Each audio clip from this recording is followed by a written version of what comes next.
at Radio Free America, and this is Uncle Sam with music and the truth and truth on. Right now, I've got a few words for some of our brothers and sisters in the occupied zone. The chair is against the wall. The chair is against the wall. John has a long mustache. John has a long mustache. It's 12 o'clock, Americans, another day closer to victory. And for all of you out there on or behind the lines, this is your song. Yeah, welcome everybody to our daily gun show. We come to you live at about 7 p.m. Eastern or 4 p.m. Pacific each day. We run for about an hour and 90 minutes and do different gun-related topics each day. We run it live on YouTube and simulcast over at gunchannels.com, where we're watching the live chat that's coming in from people watching us live. And then once it's all over, we'll take that audio and post it as in the podcast on iTunes. We encourage everybody that's listening to the show to leave us some feedback wherever it is you might be listening. And we've got 5 hosts. Everybody's here right now. We have, let's see, go backwards. We've got Smeggy in Michigan. Oh, no, I don't know where Smeggy is. Got Smeggy somewhere. Yeah, I'm in Michigan now. How's everyone doing? All right. Then we got Z jumping in from the Island Valley. Aloha.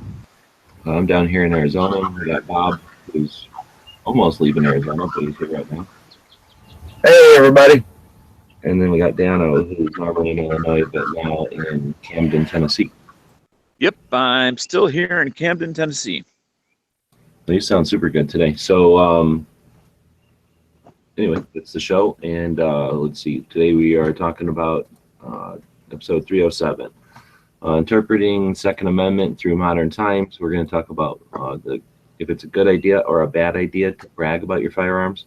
And then the hashtag Daily Gun Show Showdown, amongst the other things that we do on a daily. But before we do, is there anything worth talking about before we start digging into the show today? Well, let's get an update from Dano.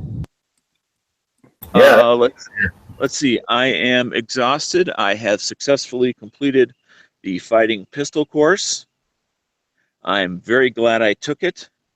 And in the days coming henceforth, I will try to give a little bit better, broader, I guess, not so much better, but broader example of the sorts of things we went over, and I would certainly recommend it to anybody out there who's considering it. So a lot of tactical ninja rolls and tactics like that. Well, it's the difference between taking a marksmanship class that's teaching you how to shoot and a class that's teaching you how to fight. Well, congratulations for being able to complete that course, Dan. That gives me hope that I'll be able to make it through it. Yeah. As well as, I do have a couple of tips on the, if somebody is either, has a medical issue or is a little older or a little bit out of shape, some things they might be able to do to help them complete that goal, if that's something that they're interested in. So, again, not going to do that today, but in the coming days. So how are you going to characterize your relationship with Jaeger now? Like best friends, besties, old friends? BFF. I just met him. He, I guess I would try, if I were to describe him to somebody, he is, for the most part, what you see is what you get in regards to, what is he really like? He's a extremely straightforward, honest, and if you don't like it, that's the price for honesty. Oh yeah. I've been a couple. But I would much rather have an honest viewpoint than somebody trying to tell me something, just because it make you feel better. Right. Exactly. I prefer that kind of honest approach, as far as whether it be what do you think of this or what's your opinion about that, rather than try to candy coat it. Yeah, right on. Like I say, I've met him a couple times just at shop, just momentarily, but yeah, both times I kind of got the impression he's just He's exactly what you see, and but a hell of a nice guy. Just a real nice guy in general. I mean, that's always been my impression of him. So, Dano, now that you're all trained up, are you still going to tolerate other people? Yes. That's nice of you. That's good. I like it when people get trained up and then are still willing to deal with the little people. That's true. Do you think that you will be more or less pistol whippy? Oh, we're going back to that. Well, really, that was more of an example of just an example of a. I'm not sure what that was an example of. So, in other words, you're saying you're the same level of pistol whippy. Yes. Excellent job, Dano. So, after having done the class so recently, like I'm assuming you just got out. You guys must have just got done with graduation. Yep. Just let's see. I think we finished about 2 hours ago. Have you thought about, because I don't know if you've had time to figure it out yet, but I'm sure on the way home you'll have some time to answer this one. But have you come up with any ways to describe the course any better than DV or I have over the years when people ask about the course? This one specifically, at least. I'm not sure if it's better ways. Maybe slightly different ways of describing it, but just different, not necessarily better. And that's why I kind of use the description. You might take a local course to become a better marksman. This course isn't an example. They don't teach you how to stand. We've been standing all of our lives. We all pretty much know how to stand, but we don't necessarily know how to fight. How many fights in your life have you been that you've been able to learn from? Most people have not been in fight after fight after fight. So for many of us, it's a skill we need to learn. So that's a good point. Hey, and it's nice to learn it when somebody's not necessarily shooting back at you. You know what I mean? Exactly. But I guess what I'm saying is there's a lot of stuff that is beyond the realm of explaining without ruining it. And yes, there's a bit of tap dancing that you do when you're trying to describe, like, let's say there was a certain interesting test that you did at school or did for some project, and you'd like your friends to be able to take the test or participate in it, but by describing it too fully to get them really interested, you ruin it. So in order for someone to get the most out of in your analog, the test, they need to go into it blindly. Exactly. Yeah. So to get the full value out of that particular exercise. Is it like saying the best haunted house ever, and if you described it too much to somebody, then they wouldn't be scared going through it? Like, it wouldn't be an effective haunted house anymore? And there's something to experience in these classes that isn't just curriculum. It's not like describing a cooking class to somebody, because it's and it's more than just like, oh, the instructor is energetic. Like, there's some things that they're going to incorporate into the class that you don't want to necessarily just break down, because then it wouldn't be effective for them. So anyhow, I'm hoping that Dano will be able to. It would cheat someone out of a learning experience. Right. That's a perfect way to say it. So I'm hoping that Dano will come up with some other ways to say what I've never been able to really describe when I try to explain some of the reasons to take it, and they have nothing to do with tactics or whatever. I guess it's like, I think you said it there. If anybody can make a fist, but making a fist is not being ready to be in a fight. And going to a class where they teach you, I don't know, martial arts or something, how do you describe that to someone who's just sitting around making a fist and considering themselves a fighter? Like, it includes that. Anyway, so that's like also saying, though, just because you can take a punch doesn't mean that you're the champ either. Right. Yep. Exactly. Did everybody graduate? Was there anybody that didn't make it through? We had one guy that didn't make it through, but that was simply because he had a medication issue come up when the class was not in session. Right. That's the kind of stuff that it can was- happen to people. Damn. Yeah, I mean, he was a guy, maybe about 5 years older than myself, and he had either took too much of something or didn't take enough of something. And then we were about to start class, and all of a sudden it's like he says, "I feel like I'm ready to faint," and they immediately, took him, to the ER, and that's the last we saw of him. He had made it through day one, and it was just the beginning of day two, and he just wasn't feeling well, and he was just, I don't know what his medical issue was, but That shit happens, man. Sometimes it's as much as heat or water, or like you said, sometimes it's the medication, whether you under or over medicated. right. Damn old people ruin it for everybody. That's good though, because there's usually, especially with a class of 30, I would suspect there'd be at least one person that couldn't get all the way through it. Just I mean, is it like it's a pass-fail kind of thing, or can you not tell me? no, it's just that because it's 2 days long. I mean, think about it. If you had a class on how to decorate your home for 2 days with 30 people, just with the way people's lives are, there's people that aren't going to finish it. Every once in a while, there's Am I paying $500 to learn how to decorate for 2 days? I'm just saying. Definitely people do that, but no, I mean, I've been to many, many classes, and rarely does a class of 12, even 20, but definitely 30 have everybody pass. Wow. And see, here I am, of course, not having taken one, so no, kind of oblivious. I'm assuming, when it comes down to, what I consider the value of $1 to be and everything like that, like, Mamma Jamma, I'm passing this class. I'm here. I had to come all the way across the country, da da da da da. Dano can speak more of it because he's more recent alumni, but there's no guarantee you can pay to take the class all you want. You're not guaranteed to pass it. Like a lot of things, there's a barrier.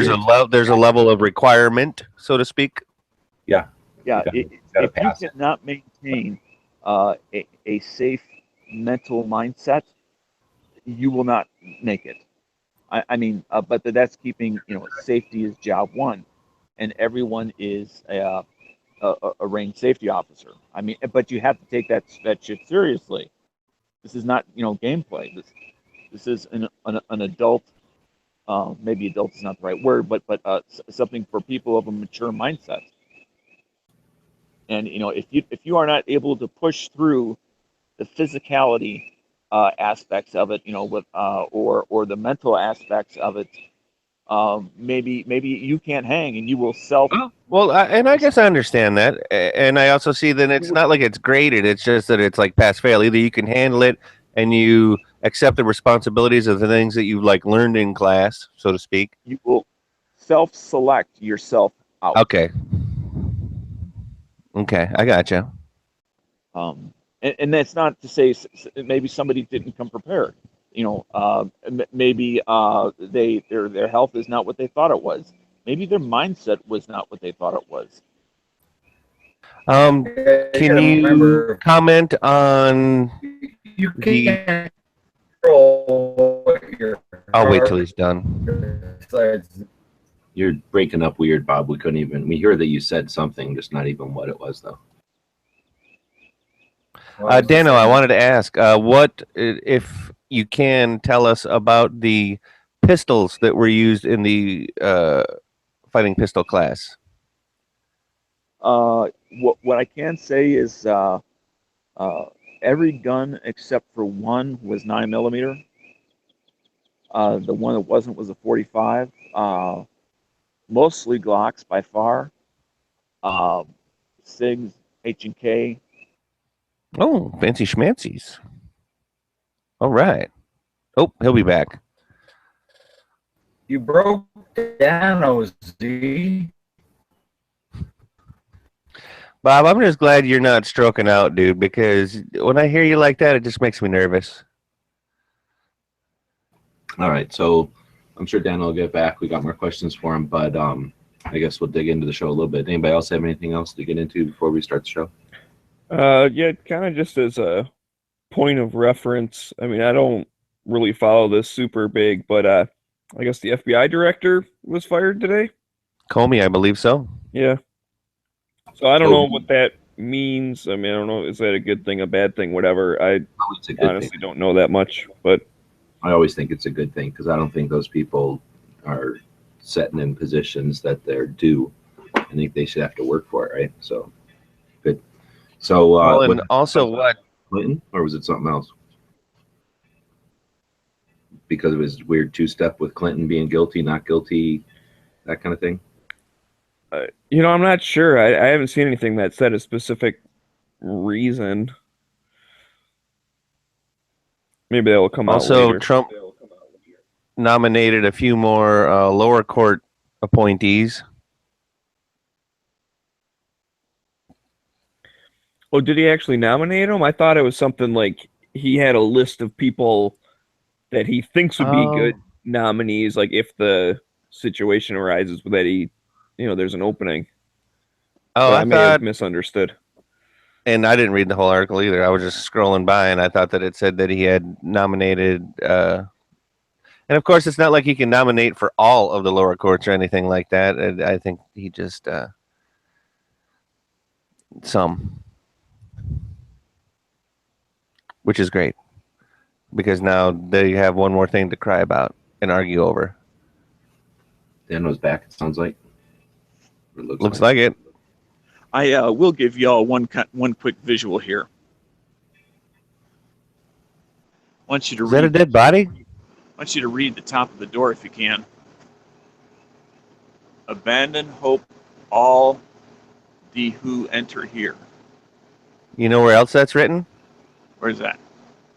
The gates of hell. Where? The gates of hell. Oh, okay. Anyway, and this is the rest of the backyard. So, Seems like it's a right nice day. so did it go okay? Did you? I'm assuming it sounds like you had a positive experience then, Dano. Oh yeah, it was very challenging, but I really am glad that I took the time, both to get ready for it as well as to take it. That was and going to be my next question. Tony was saying in the chat about getting in shape before going to a class. Was that necessary? Were you happy that you had done it, or was it just extra, or would you say it's a necessity to be in shape? I think it's I think if you're going to take carrying seriously, it's a necessity to take this type of class. Now, whether it's this class specifically, I'm not sure, but it's definitely critical or important to take this type of class. But what shape do you need to be in to do it, Dano? I'm talking about physically. Was your exercise routine that you did necessary, or just real beneficial, or not necessary, or for me, it was absolutely necessary. Now, there are certain things that no amount of exercise would have done any good, because I have some bone-on-bone pain issues.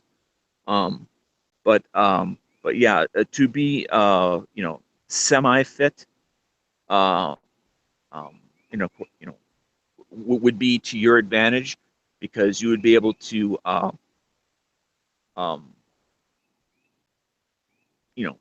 enjoy parts of the class a little bit more, rather than trying to push yourself mentally through it because you're in physical discomfort. Hey, round is a shape, Dano. Well, Yes. I guess what I'm getting at, there's no calisthenics. You don't have to really quick run and jump into some position or anything unless something's changed, right? For the most part, you have to be on your back, but you don't have to necessarily jump down onto your back. Correct. And in fact, if you do have issues, they are more than willing, as long as you bring them into into the circle of knowledge as far as what's going on with you, to if you can't get down on the ground, to be able to kneel instead of getting down on the ground, or if you can't kneel, to do the exercise from standing up. I mean, if that's something that you physically cannot do. So they are more than accommodating for different levels of physical difficulty. Hey, Dano? Yes. Dano, we got a question from one of the members on the gun channels. Will you stop exercising now, or will you continue since the class is over? I will probably continue. Okay. I mean, I hadn't given any thought to stopping.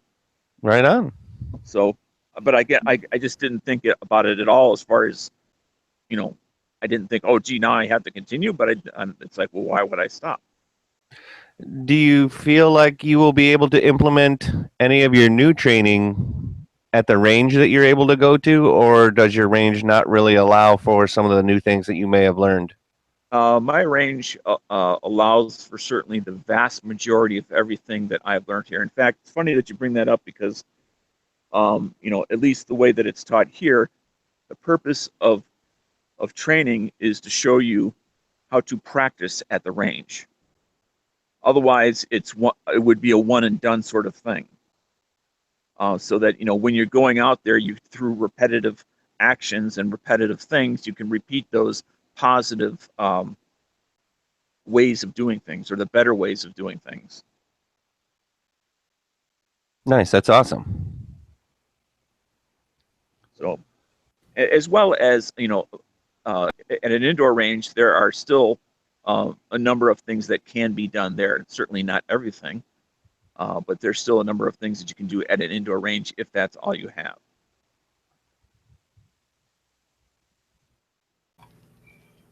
Well, extremely happy that you had a good time, and because I imagine now that you've experienced it, someone could go there and just not click with the mindset and just say, "Oh, this is horrible," and just hate it the whole time, or leave early because they hated it so much. So I'm assuming that nothing crazy happened, that you're having to deal with the dilemma of if the training good enough versus their craziness. But I think after you've experienced their rationality, it's tough to imagine these guys doing something just for the show, or just for the sensationalism, or just for the the notoriety or the infamy of doing some of this stuff. The stuff that they do with intent in a classroom setting, you could take a snapshot of some of it and then go, "Oh, this is done for the show, or done for the flash and sizzle," right?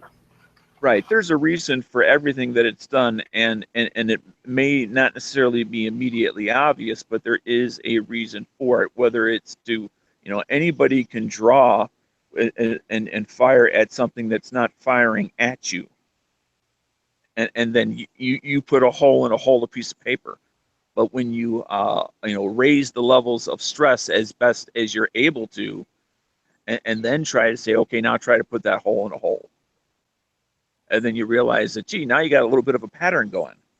It shows the effect of stress. So you now have that mind-body connection between your ability and then your ability under stress, and how it starts to diverge. Hey, what was the model of the 45, dude?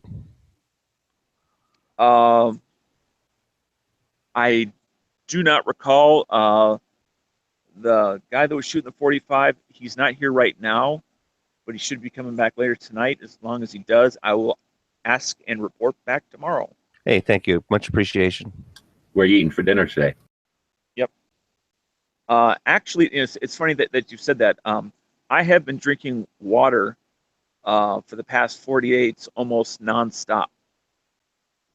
Except for lunches and breakfast, I have not been eating dinner because I am so thirsty. I am constantly drinking water.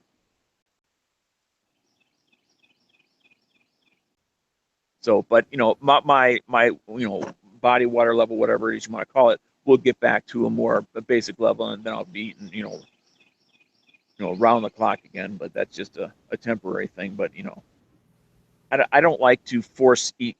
When I'm not really feeling hungry, because I know my body wants what it wants, and if it wants water or hydration, then that's what I need to feed it. Right on. Just to give my body what it wants, and it never learns any discipline. So, AG, I got a question for you. When you went like in 12, right? Was it 12? To Camden. Oh, okay. Did you bring the pup with you? Or did the pup stay behind? No, he's been there. Okay. Just wondering. Oh, interesting side note. There are over 60,000 graduates of Basic Pistol. Well, and think about that. When you say 60,000 graduates, there's actually, think about how many of those graduates have graduated from multiple courses as well. Yeah, very, very true. Hadn't thought about that, but that's just something that it just came up in one of the debriefings.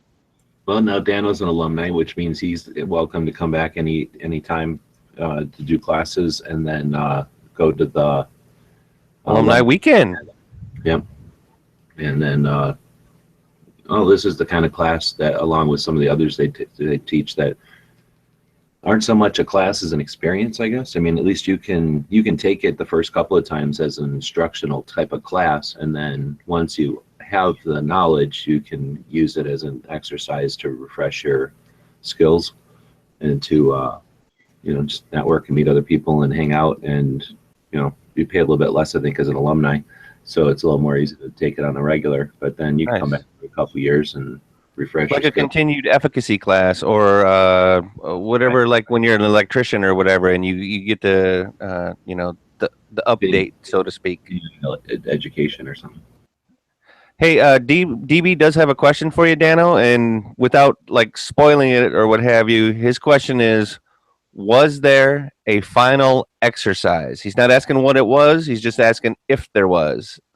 My response to him is, James would like to know the member name who asked such a question.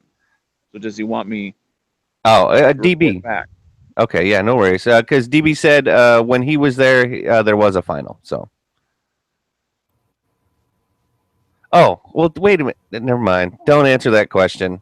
Yeah. DB then just also said something else in the chat. Jeez Louise. Skinny guy, he'll probably remember him. No, never mind. Don't answer that, Dano. Wasn't planning on it. Thank you. Anyhow, DB's just trying to get us in trouble. I mean, I will talk about something unrelated to this class. When I had Masad Ayub's class, there were some things that were discussed, and it was asked in the class that this is for those who have paid for this, and you not only being paid, but we had to prove that we were good people through concealed carry permits and other thing, that this information that Masad had given to us, certain portions of it, would not get out to people that might misuse it. Right. And as being respecting the professionalism of the industry, that we were to not, he had asked us to not, or told us to not discuss it outside of this round. Right. So I got you. And again, I apologize. I should have read the rest of what DB had written before I had asked the question. Mm-hmm. Yeah. So anyway, that's something that does occur in some classes that are held by professionals, and that's that. All right. So you're gonna stick around for the show, Dana, or if you aren't going out to eat that? No, I got another 15 minutes. If you want to go ahead and get the show going. 15 minutes. What do you got to do in 15 minutes? I got to meet with someone to take care of something I told him I would give him a hand with. Secrets. Loading bodies into the trunk. Who's got the shovel? No. It's just as simple as when you're in the team room. It is kind of, and that's another thing that's really kind of, at least I find it kind of cool. And each experience would be a little bit different because it's a different group of people. Is that I don't want to say it's instant friends, but you get along almost from the start. What's that word? Romance? No, that's not the word. No, it's camaraderie. Has to do. There you go. People are experiencing very similar and beyond the normal amount of effort or attention. So especially when you don't have a lot of extra time, you're going to develop bonds with the people. The guy is. You guys missed the joke. Not funny. Has some things that he needs to take care of for tomorrow's class, and since I don't have class tomorrow, I've got time to help him, and I told him I would help him at the top of the hour. That's awesome. So what's your deal? You're gonna stick around there tonight and then leave it tomorrow, or you leave it today? No, I'm going to leave tomorrow, probably late morning. So you probably figured out that they just don't keep track of who's down there. So Dano could just make this his summer home. He could just hang out there during the summers, and then No, actually, you do raise kind of an interesting or a good point is if you do come out here and you do want to stay in the team room, number one, you have to specifically ask Marilyn. Two is when it gets within 2 weeks of your class, you have to verify that with Marilyn. And three is do not assume that if your class ends, let's say, on a Wednesday, that you're staying over Wednesday night. No, they assume that you're leaving Wednesday unless you make prior arrangements with Marilyn That makes and get sense. that verified. sounds like somebody had a big altercation about when he's actually leaving. In the past, I'm assuming they've had so many people in and out. I'm assuming there's been some miscommunication. Anyway, since I made my appointment back in January, I knew that by the end of Tuesday I'd be too tired to go put 6 hours on the highway after Right on.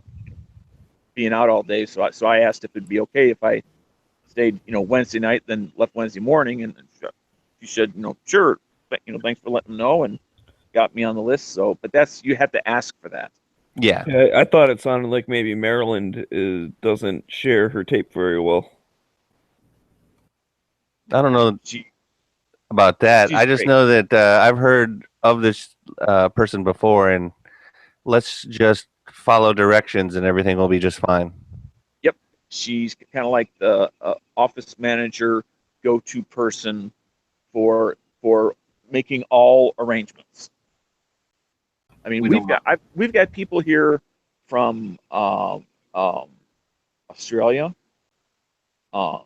South Africa, all over the United States, from coast to coast, from California to South Carolina to as north as Wisconsin to from Texas.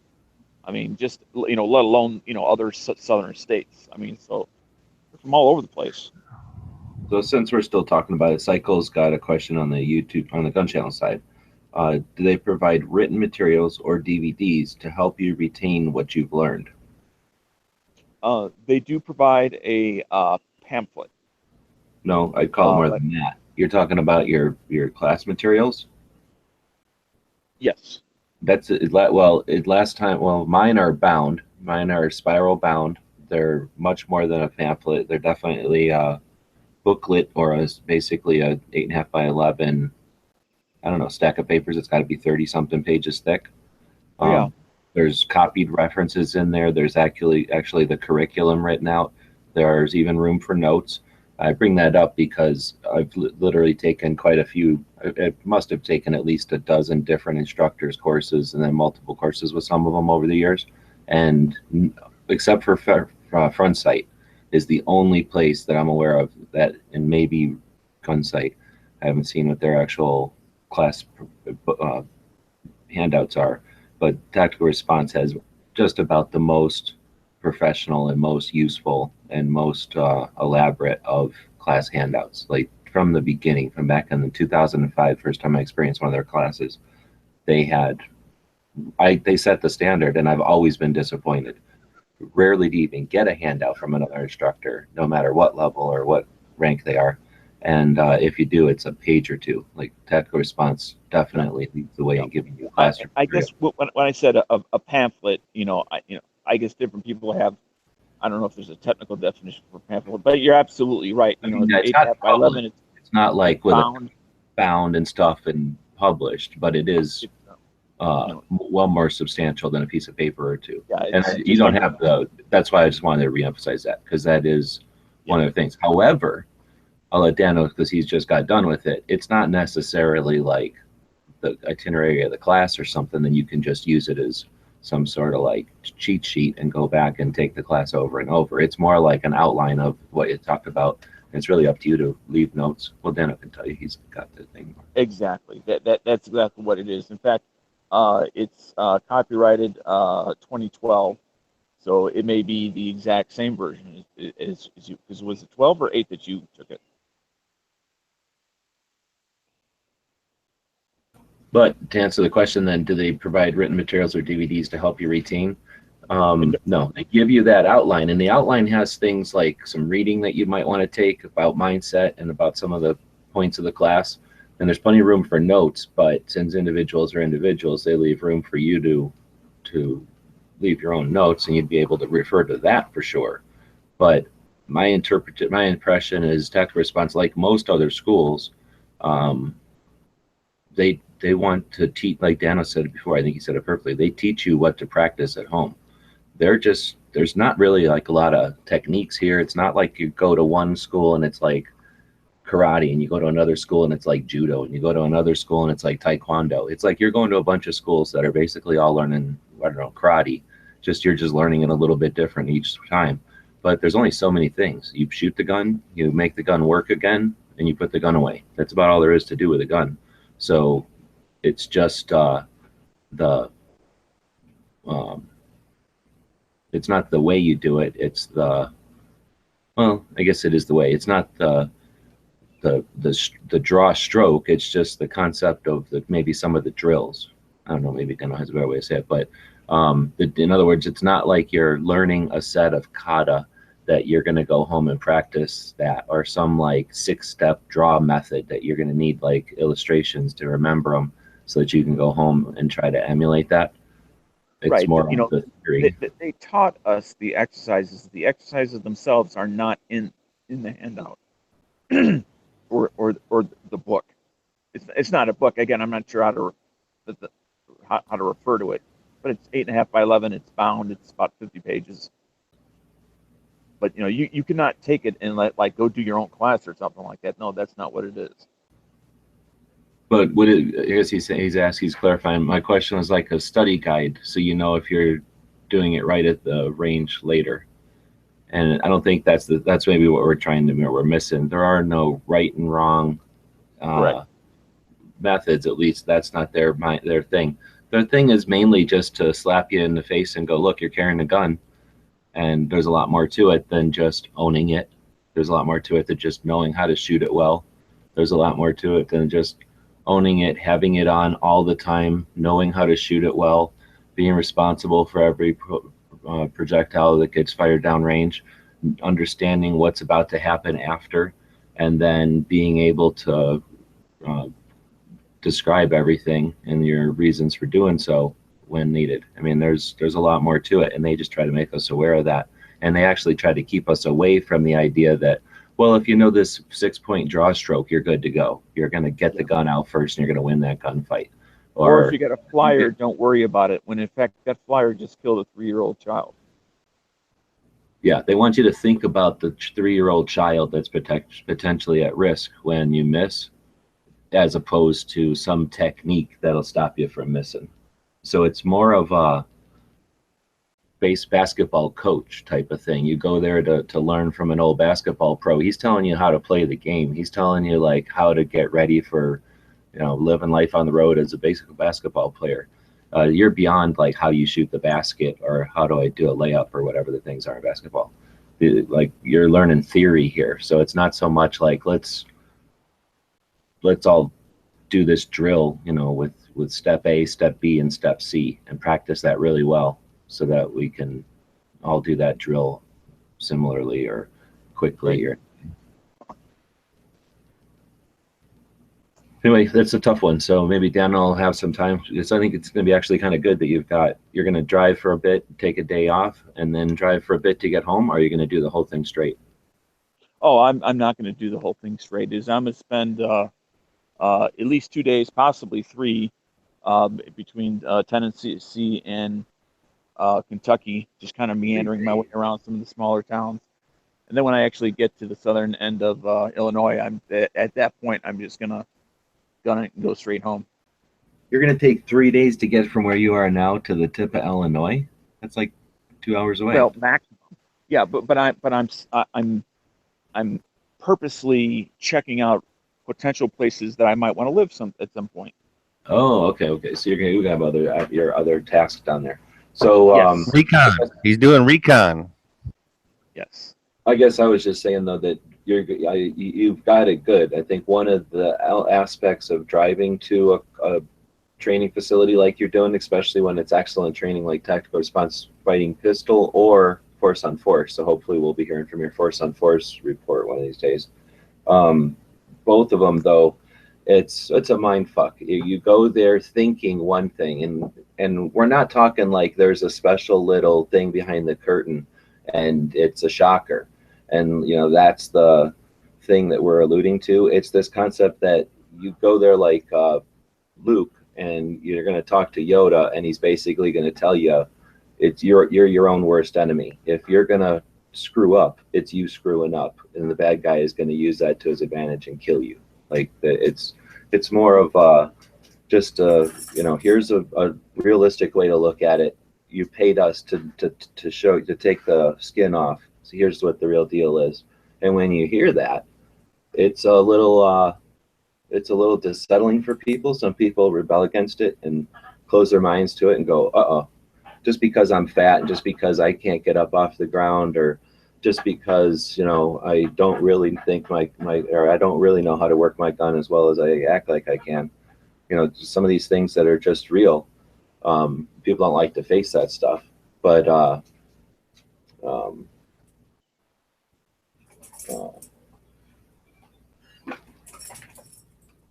shit, where was I going? Dan was going to have a chance to think about all that stuff on his way back. I guess what I was getting at is he's going to have a chance to think about what he's experienced and try to put it into words, because I've never been good. I've never been successful. In fact, you know, they did ask at right smack at the beginning that, you know, they come out and they say, now for the next 2 days, what we're asking is that everything that you know and that you've learned that may be different than what we're showing you is just to put that aside for 48 hours. That's all we're asking. And then after 48 hours, you decide what works for you. But for 48 hours, try to follow the bouncing ball so that you can fairly evaluate what we're trying to get across, the reasons behind it, and why it might work better than you had ever thought possible, or differently. Would this be a way to describe it? Because like I say, I've never been successful at describing it. If you watched a bunch of Western movies and then you bought yourself a horse, and every weekend or every once in a while when you remember, you go down to the horse place and you feed your horse, but you're basically paying somebody else to live your life with your horse, and then once in a while you go down there and you drive your horse around. It'd be like if that person went to an actual cattle drive, not to like a dude ranch and, you know, got up and ate croissants and then decided to go out and ride their horse around and then took the afternoon off and went on the internet, and then the next morning they repeated the process. But like somebody who actually went on a cattle drive or something, where they're going out with cowboys and throwing their actual saddle that they thought looked cool up on the horse every morning, and, you know, roots and doggies or whatever the hell they do, and branding, and then figuring out that saddle that looks so cool when so-and-so was using it on Instagram, like, don't hold the brand for shit and your horse got burned, and, you know, just all kinds of little petty shit that you figure out in real life don't work. And I think that's what it's like. A lot of people buy a gun, they think, I'm done. And then somewhere along the line they go, oh, I'm going to take one of these classes. Oh, Jaeger? Yeah, okay. I'm going to see what this is all about. And it's not just what they thought, right?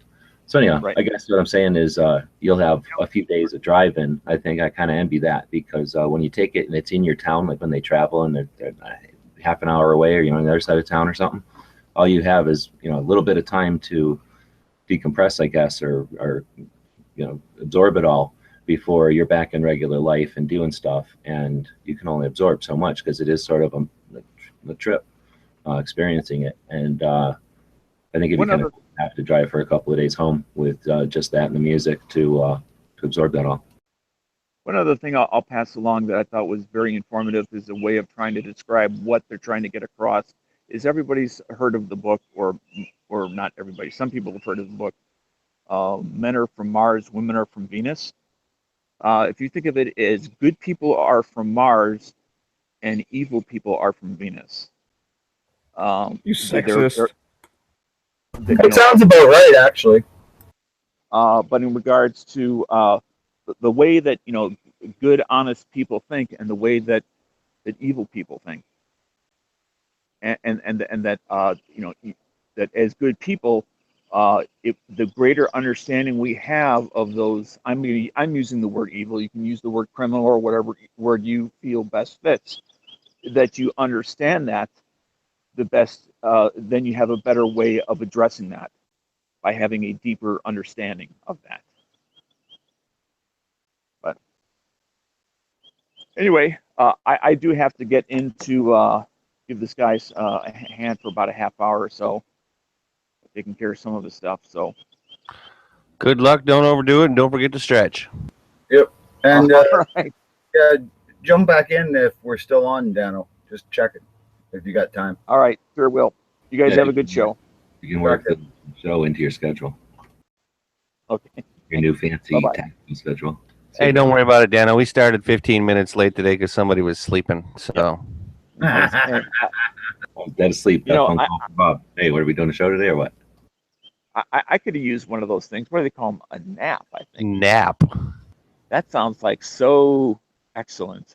Well, don't take a nap while you're driving. No, well, I won't be tonight. So All right, good man. Have a good show. All right, take care, Dano. All right, did we even start the show ever? We are an hour, well, about 45 minutes in, and we are just about to enter the first subject. All right. Well, what do you guys want to do? I don't know if it's Heavy's week or not. He's at home again, I think, unless he's having some kind of secret meeting with Jimmy that we don't know about. Do you guys have time? Should we keep going, or should we just abbreviate the show? And Heavy's week. What, do you think it's Friday already or something? Right, it's Tuesday. I mean, hit or miss starts at 9 o'clock, but we got an hour. All right. So yeah. Oh, I didn't think it was Friday. Holy crap! All right. That was a good nap, Rip Van Stinkle. All right. So Second Amendment issues, interpreting the Second Amendment through modern times. So is this the what's been coming up lately of the Constitution didn't mean for it to just mean muskets? Is that kind of what we're talking about here? I don't know. I don't remember where this one came from originally. If it was from the planning time or when or somebody just mentioned this one. I think this. Well, I know it definitely comes up in whether it's in chats or definitely on social media. I do see it with some regularity because it's usually that argument of if you think that the Second Amendment only meant muskets, well then you must be writing your letter with a quill pen, basically. Not on the internet or whatever, so that it doesn't apply to that. So I think that it adapts to the times that you live in. Myself. But I guess that could also then be the slippery slope, because then technically if you adapt it to the times that you live in, well, what if you happen to live in times where it's full of repression and it's the most anti-gun regime that we've ever had or something like that, and they've been in charge for like 12 years or something, where you had one that was 8 and then another one that's 4, and it's been over a decade of, oh man, you just keep getting away with taking our rights away, just keep pecking away at it. That at that time the Second Amendment probably would be a shadow of its former self. So to say that it adapts is good, but also can be scary. Well, I think as far as the adaption thing goes, it's just a matter of, if you think that as technology advances, is the overall like underlying, I don't want to say theory, but like the idea of the Second Amendment, which is the people need to have something to protect themselves and protect the state and protect the country, whether it's from tyrants or from outside forces, or, if you're just protecting yourself from a criminal or whatever, that carries on to whatever type of technology is around. I mean, if they start having whatever laser guns or something, we should be allowed to have laser guns. I mean, it's just the way it works, in my opinion. And that's so, yeah, it definitely does not just have to do with muskets.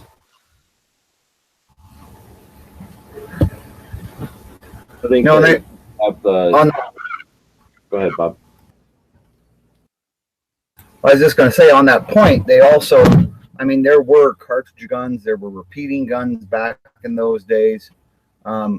You know, so they knew about those guns. Most of the Constitution were quite up on, you know, modern science, and that was part of science in those days. So they did know about what was coming.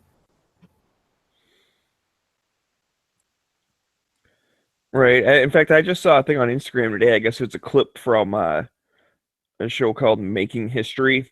I haven't actually watched it, but they saw this little clip where, like, the founding fathers were at this gun range with ARs, and this guy was like, "Is this the type of weapons you guys were thinking of? Like, could you even imagine these?" And the guys were like, "Yeah, this is exactly what we meant." And then they just, you know, I guess they weren't even ARs because they go and start shooting full auto. So I guess they had M4s or whatever. But they're like, "Yeah, this is exactly what we meant. These are awesome."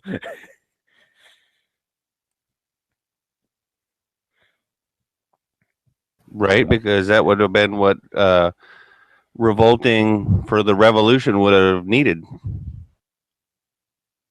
Or that's what it would have taken to become free. Has there been an alternate history written of if we had like M16s back for the revolution? Would have been a lot shorter. Yeah, would have been a lot quicker, I think. There has been an alternate history where the southern states got AK-47s. So the topic, interpreting the second through modern times, I like to think that the Constitution, while being, you know, solid or whatever, we immediately put a Bill of Rights on it, which basically amends it, right? The first 10 amendments to the Constitution. We had amendments that created other things over the years, or clarified things, I guess, depending on how just the society, just, you know, culture or whatever you want to say, like how it moved or it enlightened. It clarified stuff that needed to be, you know, we've got a whole bunch of them now.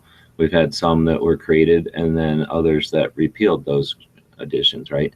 So I think that with that in mind, that's an important element of the second, is that it is just as fragile, even though it's a strong thing, it's just as fragile as we allow it to be, which is I think important, because if it was something that was so sacred that it could never be touched, then it wouldn't have the same we wouldn't have the same situation. We wouldn't have to be as vigilant. So by being potentially fragile, depending on the whim of people, you know, the masses, then that requires us as individuals to stay vigilant and aware of what's going on and do the work to keep it from whatever infringements might be constantly going after it. And that's part of the whole First and the Second and the whole Constitution itself, is that the individuals are really the people running the place, and that's an obligation as a responsibility as much as a benefit. So I think that the way that it's set up is integral to us staying the way we are. So I think that it is potentially at risk all the time, and that's what makes it so great, or what makes it so unique. Right. Well, and that's why the Supreme Court is important, right? Because I mean, it's pretty much their whole purpose is to, you know, look at different laws or whatever and say, "Yep, this is good to go," or "Nope, this isn't.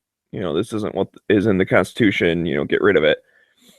And that's another way that it can change through modern times, is as the court starts interpreting different ways, then they kind of build on that, and it can, you know, be a slippery slope in really either direction. But that's why it's important to always, you know, keep the Supreme Court in mind.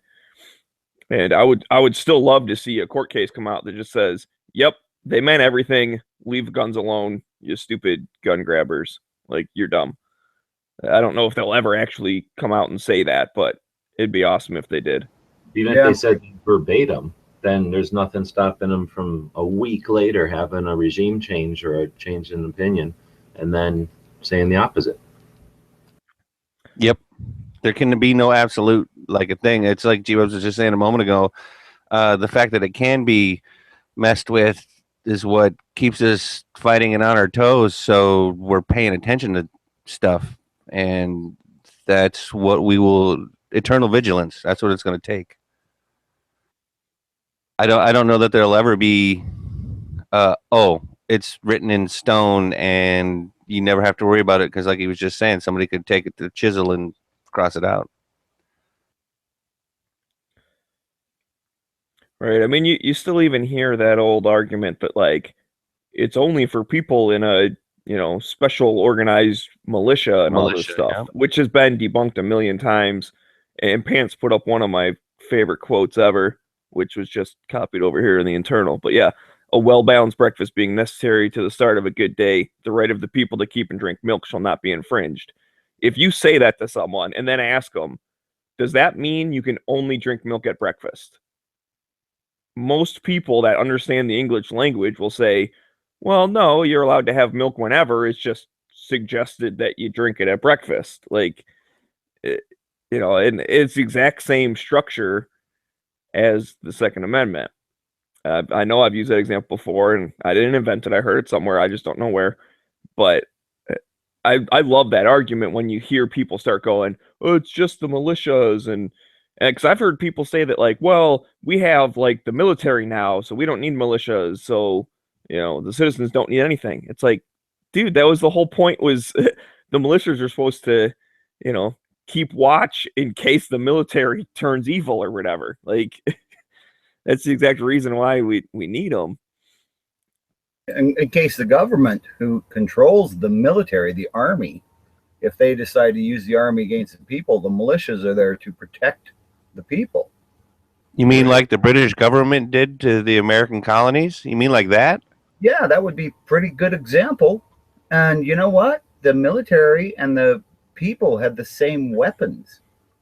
So, I mean, it'd be nice if they'd allow you to have, fighter jets with, but who can afford that? I mean, although there is that one. Yeah, that's a little out of my, price range. Well, that's honestly, because I've heard that before too, is they're like, oh, well then you just, like, people should just be allowed to own tanks and stuff, huh? And it's like, yeah, they actually are.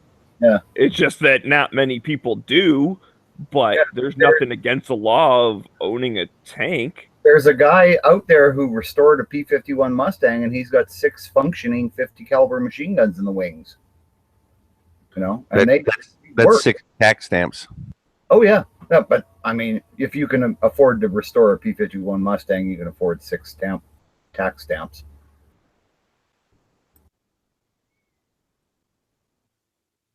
That's awesome. It really is. I saw a test fire on the guns. It was pretty cool. Well, does that wrap it up for the first segment, you think? I think there's plenty of things we could still talk about, but yeah, since we got a little bit off schedule, I say we move along. We'll just say we solved the Second Amendment for a while. It's safe. Yeah. For the time being. Safe for now, but we'll come back to it and talk about it some more. I'll talk about like for today, as in right now. I don't know if I would put it any further than that. So we'll move on to the good idea, bad idea, where we're going to fight it out over bragging, and whether or not that's a good idea or a bad idea. But before we do, we like to take a break between the first and second segment every day. Feature one of the members over at Gun Channels. We built Gun Channels. It's a network, or it's a community focused on firearms and completely membership driven. So with that, we try to focus on one of the members. Let's focus on Dano today. He's been around since the beginning. I don't think he signed up right away, but he was definitely chatting with us off on YouTube before Gun Channels even was built, and then came along with that first group of people that signed up. It's been pretty active. Remember, he used to do those shows with a dude from Florida for a long time. Well, not for a long time, but for a while on Sundays. And he was always jumping into chats really since the beginning. I mean, store number was way back in the day. Oh yeah, Dano's been around as long as I have, at least, if not longer. I mean, and yeah, he's one of the real, I don't know, kind of. I hesitate to call him a backbone, but I mean, because he's got a bad back, but he's one of the good guys, and definitely. Yeah. He's as honest as the day is long. I mean, but he'll give you the shirt off his back. But I would prefer him to keep it on. Yeah, well, yeah, I've seen Dano. Yeah, that's. But no, he is a really nice guy, and yeah, he's just what you see. I mean, that's Dano. It's almost like he's just Dano. Ah, I see what you did there. It's good having Dano around. Yep, especially with his Illinois perspective. It's nice to know that there are gun people in that state. And I always absolutely that are out there trying to make it happen. Stuff. Yep. And it's kind of cool that he's sharing so much of what he's doing as he experiences different things like this class and buying different guns and whatnot. So, there's plenty of people. I think we forget because we hang out on this internet thing, but we are doing most of this stuff live. And there's 40 people watching us right now. Hundreds of people will listen to this or watch this in the future. And you forget about how many eyes and ears that actually is. So hopefully he's inspiring people, and that's what it's all about. So that's what I think the new media is all about. The internet's all about. He's obviously not some fancy big dude. city. He's no spring chicken, and he just went and did the fighting pistol class. I mean, and I'm sure he got inspired to do that by listening and talking to people and yep. And stuff. So it's not like he had that agenda years ago when he signed on to the internet. So yeah, I just think it's neat that he's willing to share all that. And like I say, there's so many people who are sharing in that it's cool. So sometimes people are like, why should I bother? Not everything needs to be done for the masses. Some of it's just done for, to share some experience with others. So yeah, it's great that he's out there stirring the pot, so to speak. All right, so if anybody has some suggestions for members of the day, feel free to send them in to our email, dailygunshow@gmail.com. If you have ideas for themes, so that every once in a while we try to do a theme for the week. I was just going to say that. I miss the week-long themes. I like trying to guess them. We should try and think up some ideas. And then just go right ahead, Smeggy. This will take us. Well, if he thinks them up, then what fun is it for him to try to figure out what they are? Well, if he's wrong, that makes it all the more entertaining. Yeah, unless I think them up, and then you guys don't tell me which ones you're using, and I'm just like, man, these guys all seem familiar. I wonder why. But anyways, yeah, let's do good idea, bad idea. So each week we like to have a death match. Now it's going to be a little tougher because Dano's trained up. But good idea, bad idea on a subject today. It's bragging about your firearms. Why is this even a good idea, bad idea? Is anybody, well, I guess Bob, good idea, bad idea? Well, I don't. So yes or no, Bob? Just in time to break up. Just stating the fact. You could say yes or no, though, Bob, instead of roboting. The fact that no. I don't know if he's saying no, that he's not going to be quick about it, or if he's saying no, it's a bad idea. So let's say he's saying no, it's a bad idea. Yeah, no, it's a bad idea because bragging's bad. Okay. Z? I will also say not a great idea. Smeggy? I'm going to say good idea. Just to be contrary? Because I don't know. Egotistical braggart? No, just because I need validation from outside sources, so I have to get that by bragging. That's good, Smeggy. But I can understand it might be a bad idea, like, I don't know, if you're at a party with a bunch of anti-gunners or something. But then again, I'm the type of person that probably still would.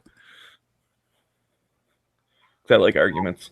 Well, I don't want to bragging about your firearms. I think it's a bad idea. Why would any bragging be a good idea? It makes no sense. Unless there's some advantage to it. I can't see any advantage to it.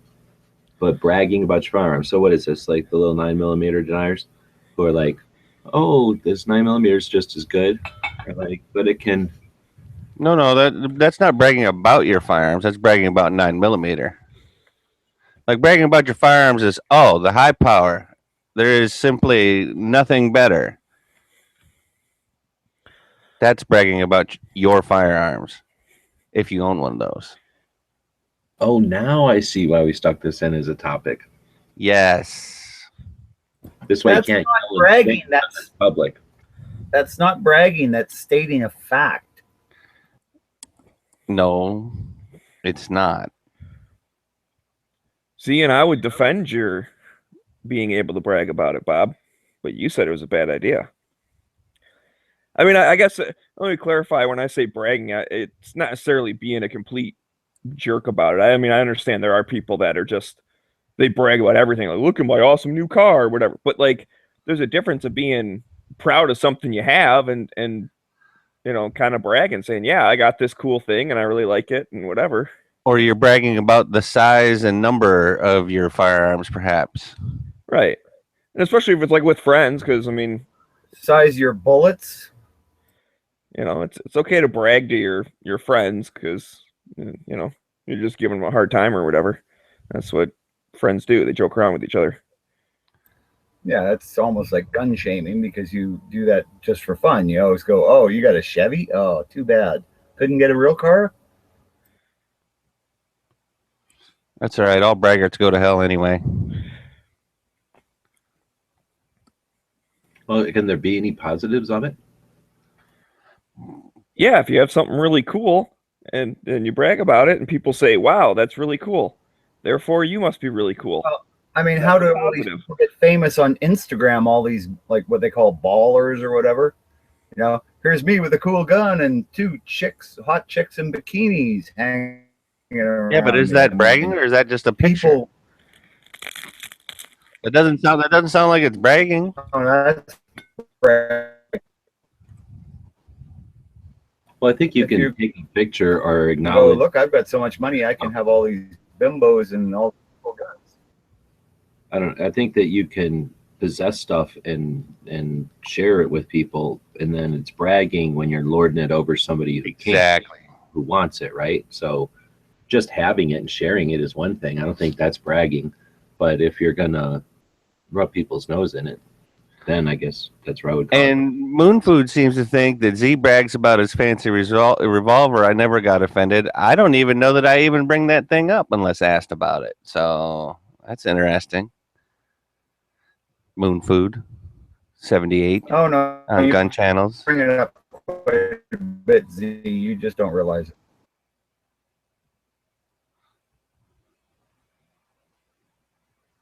Hashtag bad branding or bad bragging. Again, like I love that he said again and then he broke up. like I say, if you're just like I say, that Browning High. See, but that's not even humble. Like I say, That's just straight up abusive bragging. That's like all that is because it's complete denial.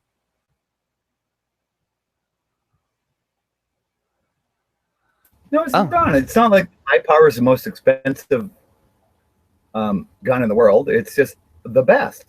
It's not. well, that's a good point. That's stating a fact.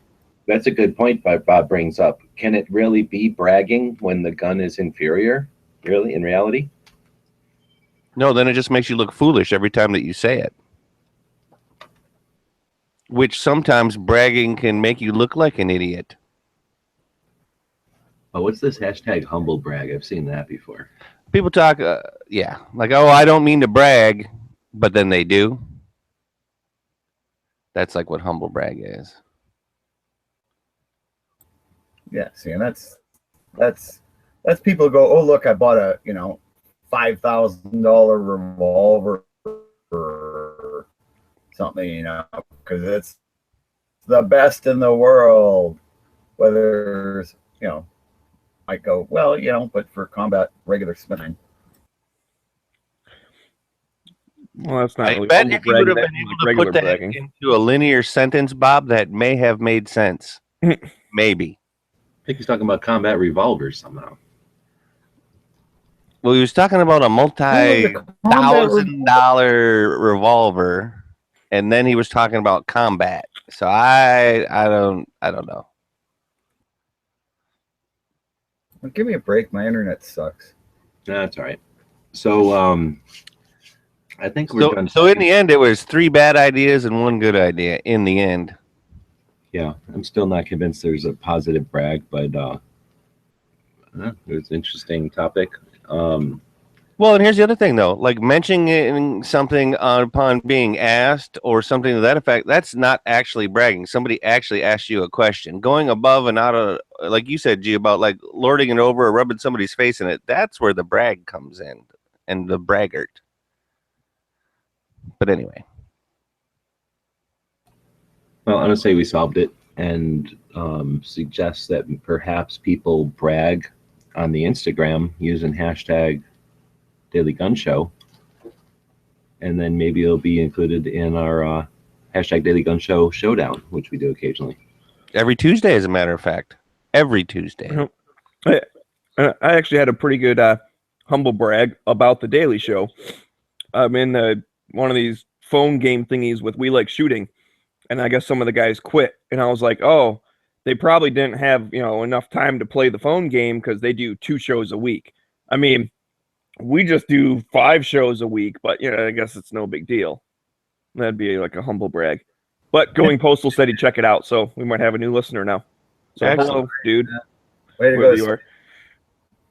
One person at a time. Hey, that's the point of using the hashtag too, right? Yep. Maybe someone will go, hey, why are you using that hashtag? And then you say, because it's the best podcast ever on the internet. And then they check us out, and then we become super famous. And then we have a bunch of money to buy a bunch of guns to brag about. See, problem solved.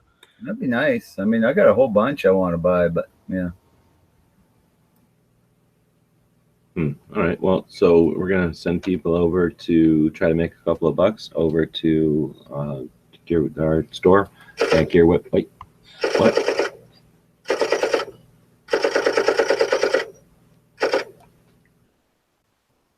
Right in the middle of a sentence? Oh, man. I mean, it's interesting because I guess we'll just use tomorrow's question. Yeah, see, Dano didn't really do us a favor by just leaving us a question every day when he had to realize that there's potentially going to use multiple questions just because we feel like it. So, yeah, we'll use that one that I got a box on right now. Hang on, I'm doing what now with Who's It's? All right. I got you. All right. So that means we're doing the tactical pop quiz. This happens every single day at some point that's undisclosed because it's so secretive, and it's happening right now. So you gotta put down your books and your pencils and get ready to click. Dano has this all figured out, and it's way harder to say whatever he usually says while I'm also looking for the countdown clock. All right. So put your pencils down, grab your mice and your fingers if you're wiggling on a little laptop pad there, and get ready. We're going to read the question twice, and then both the gun channels and I guess YouTube will have an opportunity to answer the question. And this is Dano's question, I guess, and so his answer. We're looking for a complete answer with digits, and the question is, can everybody hear me okay? What? Can everybody hear me okay? What? You're coming in loud and clear. Oh. Johnny Ray Rowland had the 460 Roland in production and delivery in what year? What? Johnny Ray Rowland, is it Roland? Had the 460 Roland in production and delivery in what year? I guess that's basically saying what year did he create the 460 Roland? We believe that 1990 is incorrect. We believe that 1976 is incorrect. We believe that 1911 is definitely incorrect. 1998, however, is a winner, no Dak. I think that's no Dak, right? Yes. Congratulations, Mr. Nodak. Very quick on it. Yeah. Nice job, Nodak. Welcome back to the Winner's Circle, Mr. Nodak. We're going to put the link for the, what is it? dailygunshow.com/pop quiz or something like that. On which side? Gun channels, please. So Nodak, that makes you the tactical pop quiz hot shot for today. Good job. So is that something people just know, or is that something people try to get? Well, now here's the deal. He may have a 460 rolling, so that might be why he knows. Yeah, nicely done, Nodak. Nicely done. So many 1998s out there. So many of them. It's got to be super Google easy. Yeah, but if you type in, 460 rolling design or something, like that's the first thing that pops up is 1998. Because everyone jumped on it real quick. Something that I'm going to go ahead and just. Smeggy. Thanks for Right? talking. Like Smeggy's trying to make it like, oh, it was nothing. Like what? You can go, G. So I'm going to make a decision right here. We've got 44 viewers right now, and I feel bad. I feel like a lot of the viewers didn't get a chance to participate because they're not all as quick as who won today. Nodak 357. Nodak. So I'm going to put this out there if you guys are okay with it. If we can get to 50 viewers on the regular, we're throwing another tactical pop quiz in there. What? Because that seems like a hurdle or a line in the sand there, or a step, So that gets us another 7 or so viewers from right now. Then we'll start doing 2 tactical pop quizzes a day. People must be opening up new windows. It just jumped up. I just watched it go up a couple of things, and someone's like, "Oh, better sign in on a different account." Watch it. Dano's going to waste as much money now, Well, maybe we'll make Bob do the other one. Oh, screw that! I do enough work. We shouldn't be dropping. I turn the computer on. Anyhow, I'm throwing that out there. So, I'm just thinking that it seems like a lot of people are listening. Let's get more happiness out there. So, if you want to create more happiness in the world, then you too could be a part of that by buying patches over at gearwebsites.com, which is our store. And there's all kinds of things over there. You buy for your wives or moms. It's Mother's Day coming. There's definitely time to get all kinds of Mother's Day patches and dog tags and little plastic revolvers. That's what all we have. What mom wouldn't want that? Come on. Yeah, come on. Then that what else means you care? Like a I don't know, little stripper clip PVC patch. I don't know. So anyhow, so going. So we do appreciate the people that bought stuff yesterday when the new stripper clip patch came out, and please buy some for other people and encourage people to buy them. It'd be great. That's our commercial. We'll move into the next segment of the show, which is all screwed up because I was looking at yesterday's or tomorrow's question. Are you guys ready for that thing, or should we go on to that thing? We're supposed to be talking about Vermont today. Dano really dropped the ball because the only notes he has about Vermont here say Mississippi. I don't know what the hell that's supposed to mean. Yeah, I'm a little confused by that as well. And why is it under? Well, we just. I don't know. Yeah, we're ditching it. So I guess we'll go to the gun shop of the day while you guys get your act together with your business, and we'll talk about Terry's barbershop in Wiley, Texas. I think that's what that says. Never been there. I have no idea. Yeah, where'd that come from? Don't know what the link is. Well, it's in the thing there. There is no link because it's just copy and paste from the email. But somebody sent in an email. I don't take people's names and mention it, so I don't remember who it was. But we got a suggestion for Tyler's barbershop in Wiley, Texas. How about Terry? Yeah, why do I keep saying Tyler's? So Terry's barbershop, and I'm clicking and typing here. Looks like it's a barbershop that is also a gun shop. Now that's cool. This is their Facebook. I don't know if there is a website also. That is definitely cool. A barber shop and a gun shop? I would love that place. Shave and a haircut, 2 bits.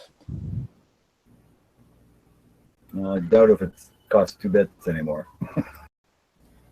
But the notes say, Terry is an awesome guy and a pretty decent barber to boot. We were always talking guns, and I used to trade him ammo for haircuts. Awesome guy and awesome See? shop. So is it a gun shop also? Or did you just send in a thing about a barber shop? I thought I must have missed what you just read then. Well, I assumed since they sent it into the email that it was about a gun shop, and it's in a barber shop, but it basically says, Terry is an awesome guy and a pretty decent barber to boot. We are always talking guns, and I used to trade him ammo for haircuts. Awesome guy and an awesome shop. So maybe there was a misunderstanding. Dan was always talking about sitting down on a stool and drinking coffee. Maybe somebody assumed that's what the goal of our focus on a shop every day, was to just talk about any shop that had a stool out front. I guess. Maybe we got punked. That's the levels that we will go to here on Daily Gun Show. I'm not going to say I read thoroughly every email that comes in before I put them into the show notes, but I will say... I'm not even going to say that we read them before we put them in the show notes sometimes. I didn't read it, obviously. So, as a barber. Maybe that's code for something. You know what I mean? Barber who likes Air guns. quotes, barber. The kind Right. of ISIS shit that I just participated in unknowingly. I don't know. You know what? Terry's going to be happy, though. He's going to be stoked. Yeah, we just got guerrilla marketed by Terry's Barbershop, I think. There you go. And where is it in Texas? I think it's Wiley. I'm going to keep calling it Tyler's Barbershop then. So screw with that guy. Oh, hell no. I might be in Wiley and go, hey, you were on our gun show. We featured you. Give me a free haircut. Usually it works the other way. You got to get him to give you the free haircut, and then we'll feature you. I'll teach that guy. I know he's going to have Bob to deal with. So Yeah. Yeah. Good luck. See what you get. yeah, Hey, exactly. no, I don't really care because I always just get it buzz cutted. So pretty hard to screw that up. All right. So that was our barbershop of the day. We like to hit those. Well, we don't like to hit them ever, but I guess it happens. We have a gun shop that's unique and interesting, and more than just a guy who cuts your hair and talks about ammo. Then feel free to email it to us at dailygunshow@gmail.com.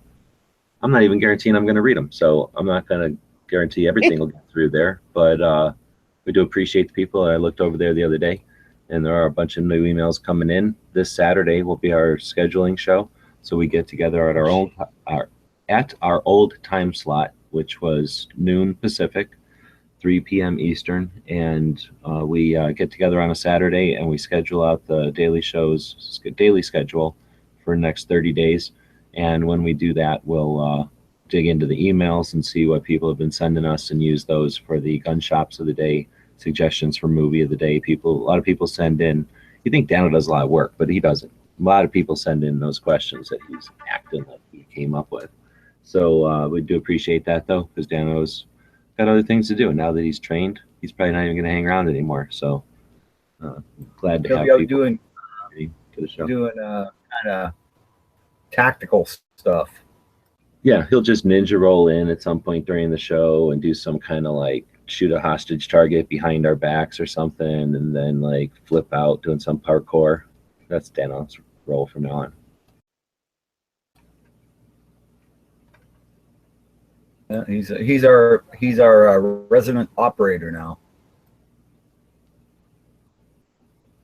All right, people are all talking about their barbers. So thanks, Ted's Barbershop, for I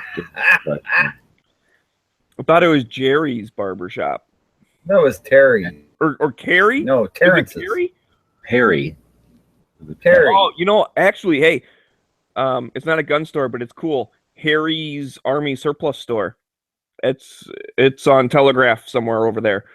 It's a cool Army surplus store, but they don't sell guns. Do you think we're all in the same town? What are you talking about? On Telegraph over there. Well, I Yeah. don't know. Anyone who's in the Detroit area knows Telegraph. It's like a road, and it's like I forget how far south or north it is. Well, Is the it- Detroit part is the part that was missing, so now we know what you're talking about. Yeah. Talking about, Harry's Army Surplus. Cool people. I get my boots there a lot. They have a pretty good selection of like work boots and like tactical Bobby. boots. He should head up. Yeah, I have to get boots. So yeah, I'll have to get boots sometime soon.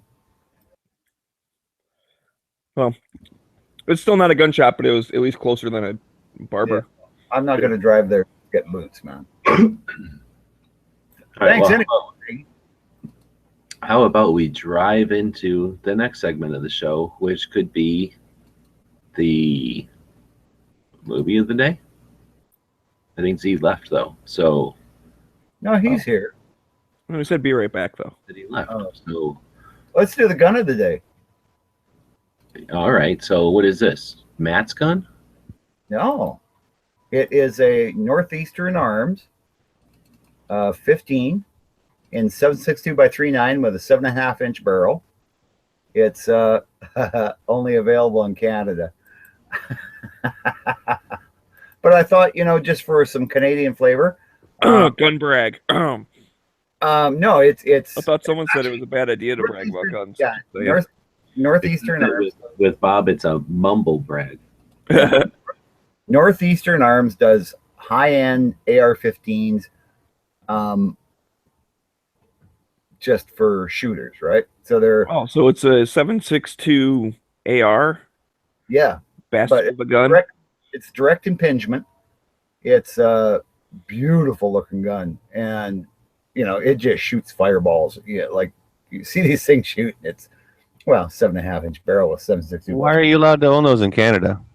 Because they're registered as a pistol, although they do have a full a fold out stock and everything. So, but again, you can only take it to the gun range. But guess what? You can only do that with AR-15s anyway. So you might as well have a 7.5-inch barrel. But yeah, it's just really badass. I think runs around $1,200, which is not bad. And it's just a really neat little gun, and it's just one of those oddities of gun laws in Canada that we can own something like that, and it's the same as a pistol, no tax stamp or anything like that. So yeah, kind of a neat little gun, and I thought I'd just throw it out there just as because gun brags. So you could buy this, or you'd have to have one of those permits to buy this?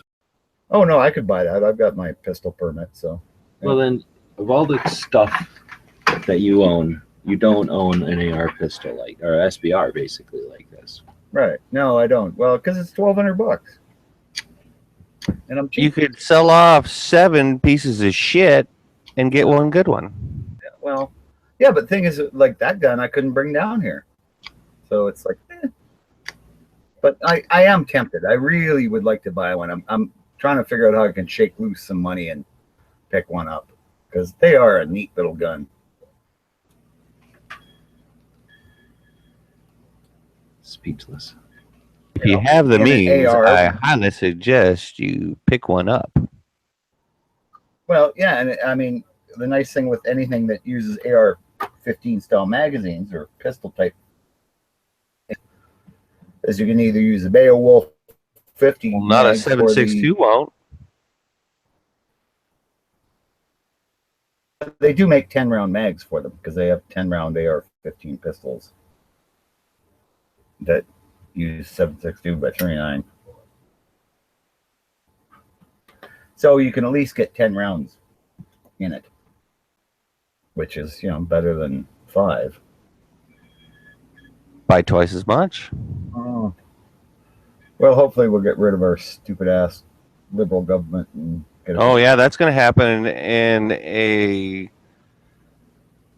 3 borderline communist country that you have up there. You know what they say? As goes France, so does Canada. Don't even- But they don't say that. No, but it sounds good, and then it frustrates Yeah, by. I wonder, like, if I owned one of those in Canada and then immigrated here, would I just have to pay the tax stamp and have a short barrel rifle? right? Yeah. You mean you would apply for Yeah. the tax stamp, Bob? Yeah, but it's $200. I mean, what's the big deal? No, it's $200 for a free American to create one or to transfer one. I don't know what it would be for some immigrant to To just sneak bring one in? legally. Yeah. Yeah, that could be interesting. That might be problematic. Well, I don't. It would definitely be an import, which is an action. I don't Well, know. could he do FFL to FFL? No, it's an import. So it is an import. I mean, it's across an international border with a gun. Oh, yeah. No, that's the truth right there. I don't know if it's a tax. I'll talk to enough people. I don't think there would be. If there is, it's got to be small because big import guns buy the cargo container. And I don't think they're putting like a $200 tax on each gun. Guns would cost a lot more. We wouldn't have $100 guns ever. They would all be at, 300 plus. Mm-hmm. Yeah, so I'd want to have a whole bunch of those kind of guns if I'm going to bother to import them. And I guess that could just be my pension fund. And then bragging with like guns he doesn't even own. Like, yeah, you're gun bragging on us. No, it's not gun bragging. I'm just saying I kind of want to buy one of these. But I thought Bob it was a likes cool gun. to like country brag, like, oh, my country's allowed to have this. Probably going to tell us about in the history section today the guy that was so good at sneaking up on Nazis he would steal their shoes instead of killing them. Yeah, that was Count Coup. He was Aboriginal. That was kind of, he liked doing that. Hey, it was. Think about it. How badly would that shake up the enemy troops, right? Like, this guy snuck in and stole my shoes. I think Man, it would be pretty rough getting shot and all you got is a pair of shoes, though. Psychological warfare 101. So can we do the showdown real quick? Yes, please do. The hashtag showdown. real quick, like. Real quick, we got 10 minutes 11 before he's got to go. ish. Night Strike's already freaking sending me links, and he was bitching at me earlier today about, you better show up. Wah, wah, wah. Man, so I got much. words for you, Smeggy. You can stand up and be a man anytime you want, bro. You ain't got to be under the thumb of that dude. Well, there's I'm not. I just don't want to have to listen to him for 5 more weeks about how I didn't show up one day. Oh, okay. Fair enough. It's Fair like when enough. your wife nags Let's you. get through this hashtag showdown. Let's do it. Let's do it. Okay, now Night Strike's his wife. Oh, So I said now it's let's see, similar to gun that. channels and all of the internet and the YouTubes and everybody out there. We all know that you've all been going to hashtag Daily Gun Show on Instagram. We know this because that's the only way to enter for the showdown, to be a winner. I don't know if there was very many new ones. There might have not been a lot of entries this week. Let's go to most recent, please. Oh, I'm looking for last week's number. Last week was 251, so there's 40 something. Really? It doesn't. Yeah, It didn't seem like it to me when I started scrolling down. I saw a bunch of Every Second Matters ones like right away. Maybe people are putting it in on old pictures, trying to the Tony effect. Yes. And how it works. That puts it so far down in the list that we'll never even see it anyway. Yep. Please scroll down to most recent. Oh, there you are. Perfect. Let's go. Where is it? Oh, I scrolled over. Hashtag showdown. All right. Most recent. So, do you want me to just do it this way? Yeah, Tony's that's perfect. patch panel there. Where do you get this giant scouting one? I think it's pretty damn big. It's either what? That's ironed or sewn on, yeah? No, it's patch panel, so I'm guessing it's got Velcro on it. But yeah, that would be huge because I mean, look at it next to his like NRA pass. That's a pretty good size. Yeah, it's huge. That's bigger than it would fit on any uniform. Look at it compared to this 40 caliber Smith & Wesson one. which is like. Well, that's a small one. The big one's over to the right underneath the Arizona flag. Yeah. Or right next to it. Yeah. I gotta say, it's a pretty good collection of patches. Yep. Chairs against the wall. We got going on here. Yeah, we already talked about this one, right? Yep. Yes, we mentioned that at the beginning of the show. I'm not voting for that one, though. I guess this guy's leaving California, so he's starting his drive. That's cool. Excellent. Marco? Oh, that's Moon. Marco reposted Moon. Yeah, but I do like that one. It's God, whatever Moon does, man, filters or whatever, like it just Moon's adds a pretty good at all grittiness that. to it. Like it just looks greasy and gritty. Glad to see he's got the shop up and going, the new shop. Here's the original. I like it. That's nice. You know, nice CZ. That water is alive. It's moving. That water is cold, brother. Cold.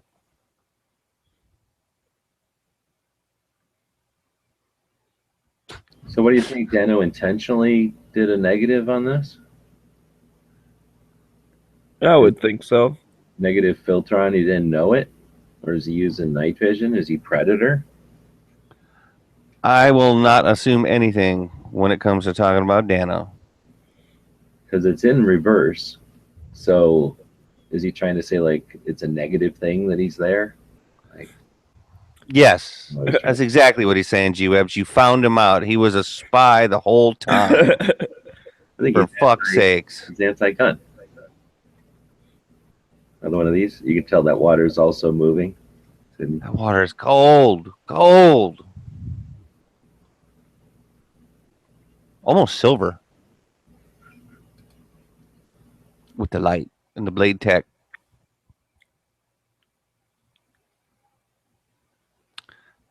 There you go. Oh, yours skipped one as far as my feed goes.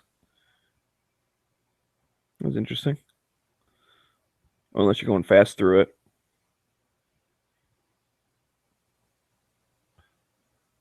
Nice.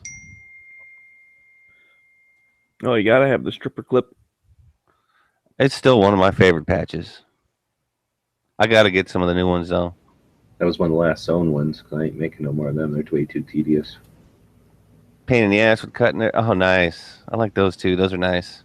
I remember when he won those. I can't remember what the quiz was, though. Who's on the Daily Gun Show? Matt's a winner, you know. Now, I swear Jimmy asked us this question last week, but... Is that a repost? I don't think so. Well, this says 5 days, yeah. I don't know what Tony meant by this one. Do you guys know what he's talking about here? I think people are going to be eating crow, I think is what that's saying. Oh. Because he says giving companies the benefit of the doubt in pinko states is risky business.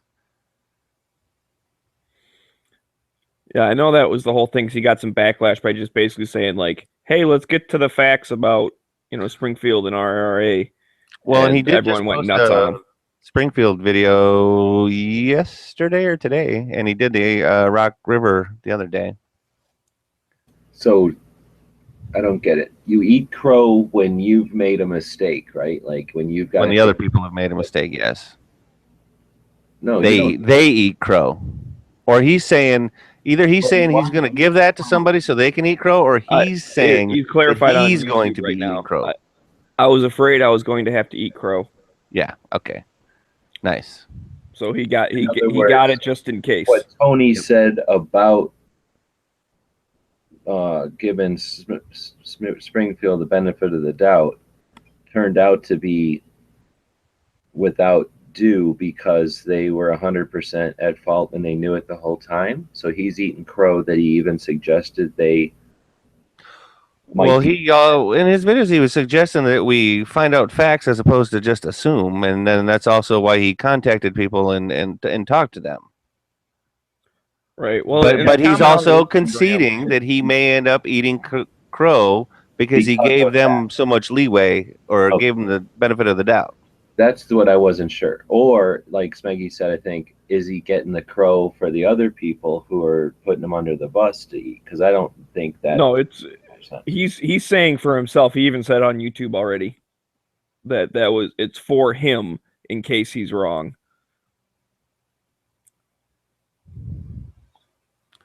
But anyways, I mean, here's the thing though, giving someone the benefit of the doubt, like just like you said, trying to get a little more information, and then turns out like they were bad guys or whatever. You're not eating crow just by not throwing them under the bus instantly and trying to find facts first. Yeah, I think if you defend them full-heartedly, and then turns out that's when the crow eating comes in.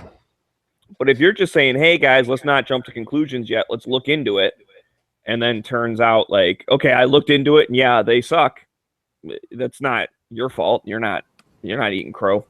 Good point. Yeah. So you can let this crow go, Tony. You don't need to kill this crow and eat it. I mean, unless like you're really hungry and I don't know, just crow tastes good. I'm guessing it tastes bad. That's why people like say it. Yeah. No, it's still bad luck to kill a crow. Garbage. They don't taste good. Bad luck. Bad mojo. Yeah, you never want to do it. All right, so then we'll keep going.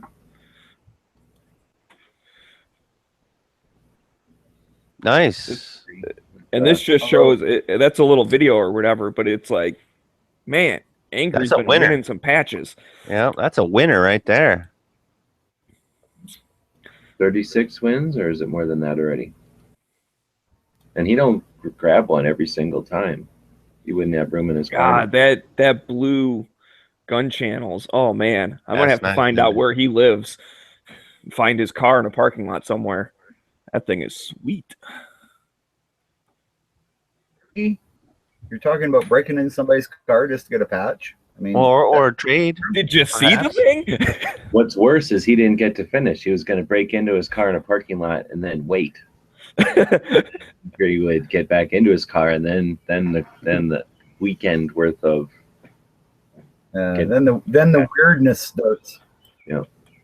I'll just pop up out of the backseat and say, "Hey, you want to trade?" When he's driving 90 miles an hour down the highway.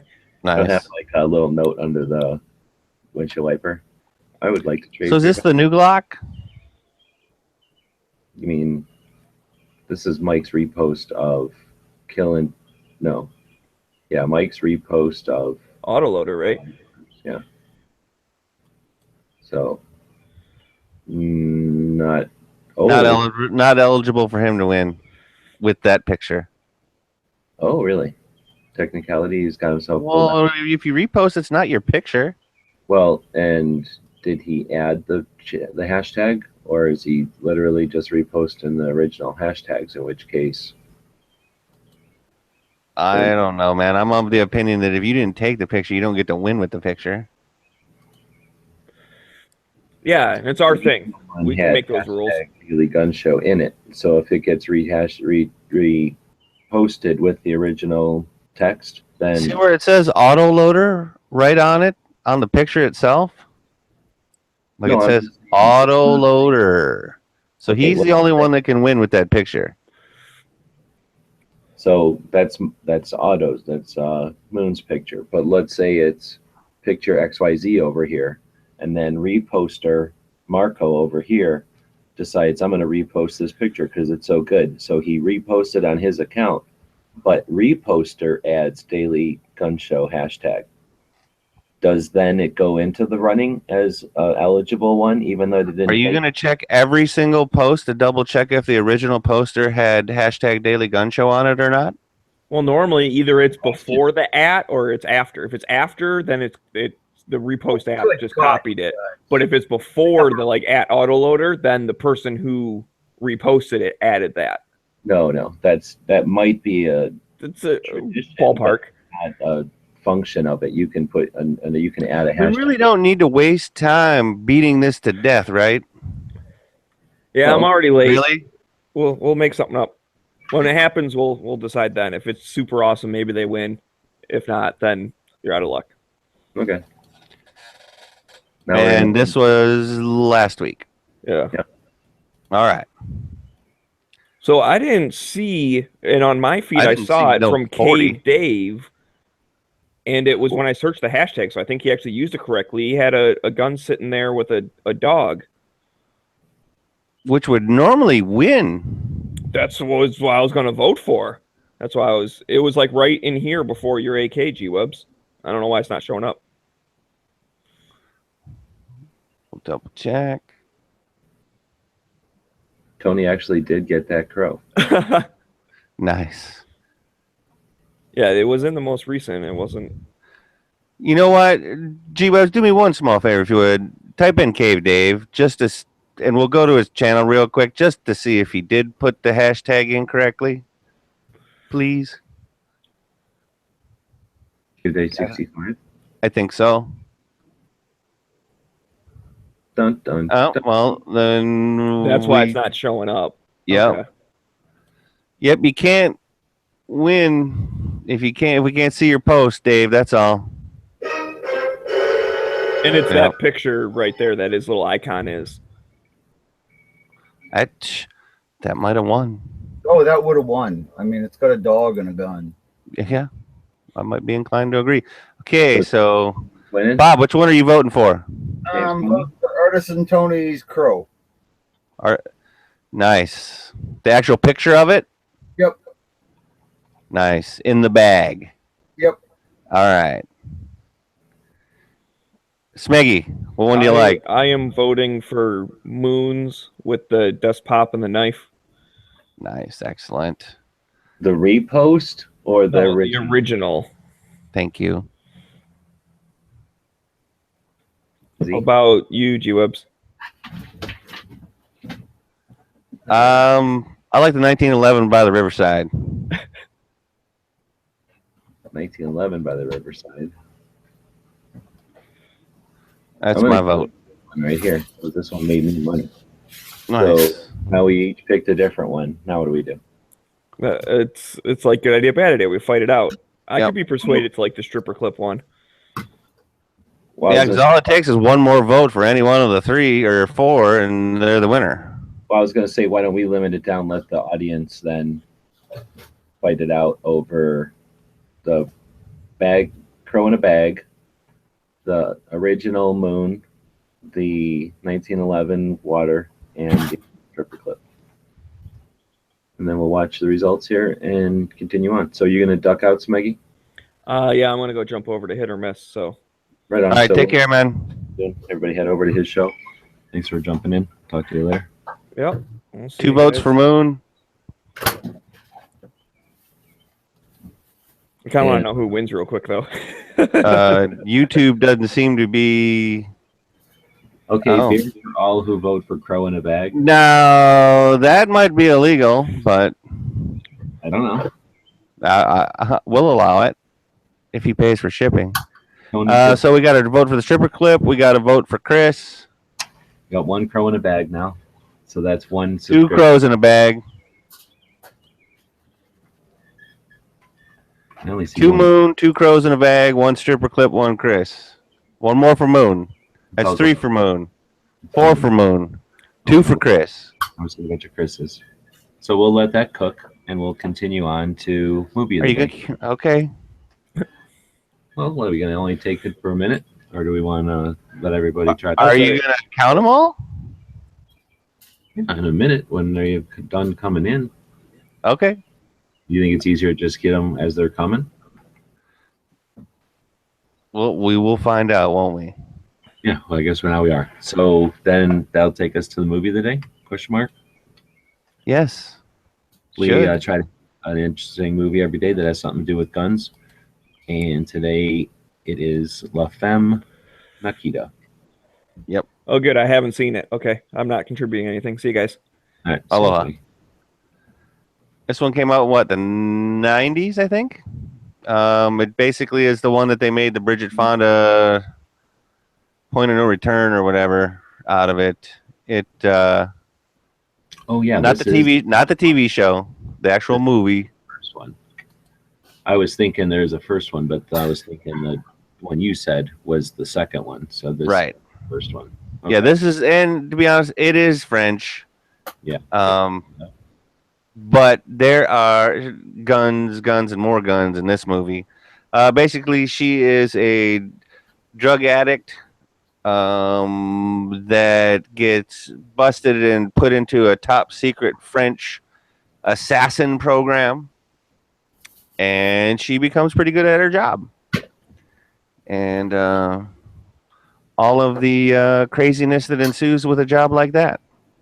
See, here's my main problem with these kind of movies, because there's a couple of these kind of movies like this. These encourage young girls to run away because it makes it seem real like they're gonna have interesting lives if they just simply run away and go become orphans. She didn't run away. She lived in the streets because she was a drug addict. No, I know, but I'm saying little kids that watch this kind of movie are gonna think, "Oh man, if I lived on the streets of Paris, I could have a exciting life like that too." Well, it was rated R, so hopefully no kids were actually watching that movie because of responsible parenting. Let's hope. It looks like you can't find anything except for the stupid TV show, which was not as good as the movie, if I remember right. It was like a girl version of Highlander. I guess. It was made about the same time, like with the same like. Oh, the original, yes. Yes, it probably did come out about the same time as the Highlander. I mean, I can't even find pictures. It's this French girl running around, basically the same as Point of No Return, though. Really, right? I mean, yeah. Well, Point of No Return literally is La Femme Nikita, almost not quite shot for shot, but pretty freaking close. Yeah, like literally screenshot. Like they stole the movie, an American did. Basically, it's what they did. Yeah, and they spoke English in it, so you can understand it better. They did do that. They did do that. All right, so we recommending this one. Bob, have you seen this one? He left. He's taking. I would say Bob's been gone for 20 minutes. I got to show you a picture of Bob's dog. That dog is huge. How he's always like, "Oh, I got to take my dog out every 10 minutes. I got to take my dog out every 10 minutes." It's because he's probably. He says I feed it 2 cups a day. I think he has 2 cups like full all day long for the dog. You know, people leave the food out. Oh, stop! That dog literally it shits a squirrel every 20 minutes. He's always complaining about like the dog, he has to poop all the time, and I'm thinking, oh, poor dog is sick or like, you know, traveling or it's got some kind of bug. No, Bob just constantly feeds that dog or something. Maybe here's what you do, Bob. You feed him twice a day, but then you just set the food bag down to where he can just eat out of it all day long. It doesn't count if you set the open bag of food like right next to his bowl and then just leave it. But anyhow, he never takes food. I trust him. When you said chubby squirrel, made me think of that fat dog that's yellow. He looks like a giant Twinkie, little legs. So out. There is a link to the movie of the day that we are talking about currently. A link? Yeah. So you can look at the guns in the gun movie of the day. Oh, you're saying you posted a link? I got you. Yes. Yeah, there's lots of guns. It's a good movie. I give it 2 thumbs up for sure. 2 hard ones actually. That thing didn't even. That took us to. Oh, I guess we have to then click on the film, and then we've got the guns. Your link took us to the option for the movie. Oh. So I don't know. We got to go through them all. That smooth cylinder Smith Wesson 629 is kind of nice looking. Let's see, what do they got? Did she have anything good? Okay, so there's a Beretta 92 SB. That 629 Classic Hunter is pretty sweet. There's one in full auto Berettas. Those are the only cool Berettas. The 93R, that's pretty sweet. The Python, that's always nice. Desert Eagle, that's always nice. And this was she wields that Desert Eagle pretty good for being such a skinny little frog. And this was 90, so that's like first gen Mark 1 Desert Eagle. He's a proud hotel owner. What the fuck was that? How about the high standard Supermatic Citation, dude? Suppressed. I don't think I've ever fired a Rome. That Walther GSP is pretty insane with the suppressor on it.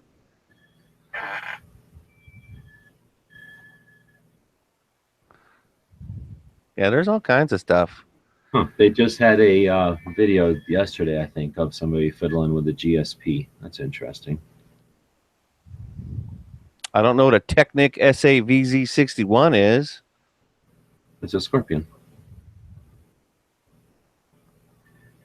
It's probably Let's just a see, Scorpion. micro Uzis.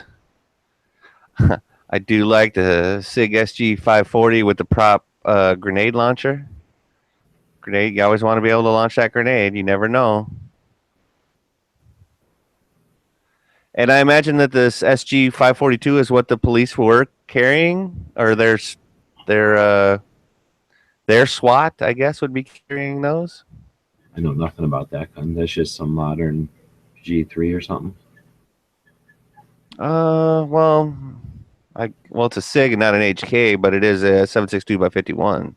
Now, if we're gonna get down to that La Francie Specialty M16K, that's sweet looking business right there. Doesn't that look right? That looks like fun. That thing's pretty cool. I like that little modified triangle handguard on there. I like that a lot. Except it needs a front sight post, but otherwise, that's a cool little shorty, M16 shorty. Well, and plus the one in where he's in the kitchen firing it, it has one. Oh yeah, look at that. Dang it, I should have scrolled down a little bit. That's not the same thing. That's a pistol already, and it's some sort of bullshit. Doesn't even have a receiver extension fake gun. Probably 22 blowback. Oh, yeah, well, yeah, movie gun. Yeah. But anyway, yeah, that's an interesting one. I don't even remember that. I definitely have to watch this movie again. I've seen Point of No Return, I guess, a few times. But I always forget about this one. Galils and AUG suppressed. A SPAS, excuse me. And I think only the one grenade, which is the one where she jumps down the dumbwaiter or the laundry chute, which she does in both movies.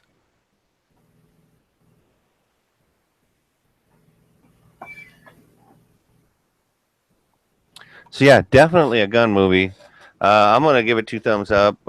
Again, saw it long time ago. I think I was still in high school, and it's just a good movie. And then so when Point of No Return came out, I was just like, this is a total ripoff. Well, I believe it was intentioned to be so. So, which I like Bridget Fonda just fine. I think she did a decent job.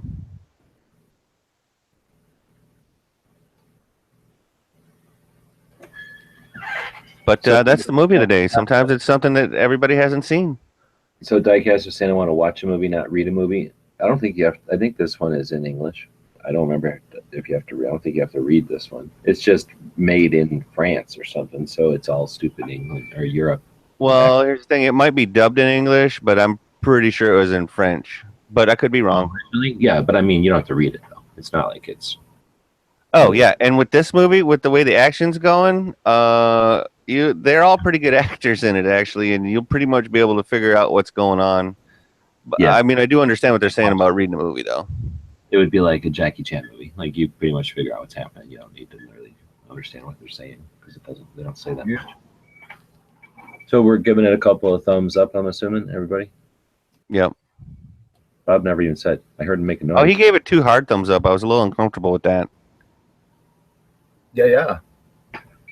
She's a sexy lady. Are we talking about Point of No Return? Because then I might be able to be inclined to agree with What? The original Nikita, the femme Nikita. That's she's a sexy lady. you. All right. Well, subject versus free person. All right. Well, so then I think that's it. That's our movie of the day. We tried to talk about an interesting movie. That was it. And if you want to suggest one, feel free. I think we got them coming up for the next couple weeks, but we're always interested. On Saturday, we mentioned before, we'll be doing our scheduling show where we get together during the daytime, our old time slot, noon Pacific, and we'll throw a link over to our Patreon page for anybody who wants to join in on the fun. Any suggestions from our Patreons go straight to the schedule. And I don't know, we usually run that about an hour or two.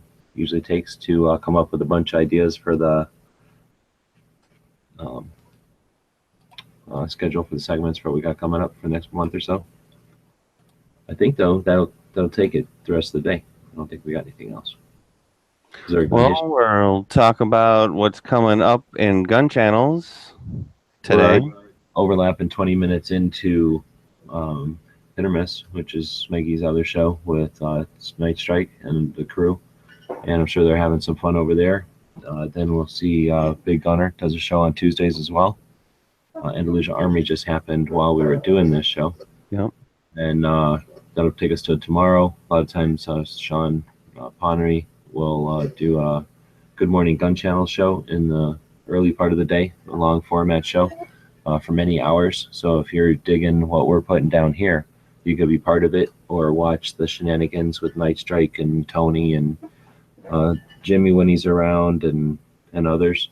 And then that'll take you up until, again, 7 p.m. Eastern, which will be when we're back here tomorrow for episode number 308. Uh-oh. Yep. 308. 308. And to answer Smeggy's question of who won, Oh, yeah. He wants to know who won the. yeah, I think it was Tony I think Tony got 5 votes, Moon got like 3 or 4. Oh, right on, Tony. So it was definitely easier to let it cook and go back later, or you're saying it would have been easier to just. I'm saying if somebody would have been counting the whole time as opposed to trying to discuss the movie, it may have been easier. But going back, I don't know. Either way. Oh, you know what? Smack. We don't have to be doing this. We're doing all the work like suckers. We can push all this work off on our viewers. We got the polls working again over on Gun Channels. Forgot to tell you about that. So now we can use our polls to our advantage and not have to do this kind of tedious Excellent. work. Excellent. So in the future, if we have a 4-way tie or a 3-way tie or whatever, we'll poll it. I think in the future, we'll just each pick our own and put it up in the poll, right? And we'll poll it and let you all. Oh, I like that. Yeah, that's a good idea. All right. All right. So we did pick a winner, and it's you. You're all winners. You're all winners. No, I think Tony won. Yeah, Tony won today. No, Tony and y'all are winners. There you go. Because I ain't taking a win away from Tony. Well, It was my it was pretty obvious, but Z tried to get us off the subject that tomorrow is show 308. But I don't think it's worth sugarcoating it anymore. Tomorrow is episode 308. What are we going to do about it? I mean, We'll we've probably scheduled. talk about something that's not 308 related. Yeah, our gun of the day will have to be a 308, but that's easy. I doubt it'll be an AR-10 or anything like that. Oh heck no. I kind of feel like we should maybe change the movie around. Maybe the whole show. I don't know. You only get one show 308 is all I'm saying. Sort of, I don't know. Maybe I'm just the only one. Who cares about such things? Well, if we get more support, we could actually have a 1308. What? There you I mean, go. sometimes You off can help. the rail, and then there's jumping off of the track. You know what I mean? This is Oh, I what know we're what dealing with. So you can help support all this with Patreon or find stuff off of our store. So anyway, if we don't change the subject or the schedule for tomorrow because it's episode 308, can't believe we would schedule episode 308 and then just schedule it like a normal show.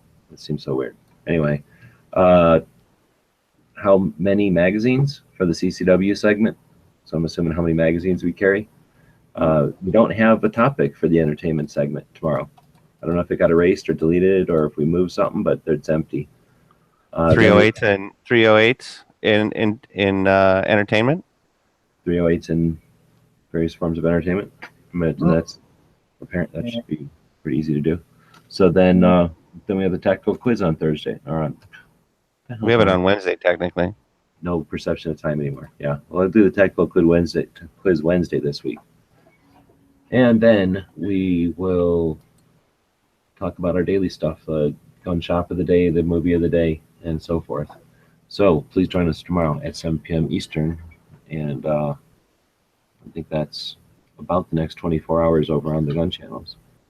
Did Yep. you want to dig into the history at all? Did you have For that? today?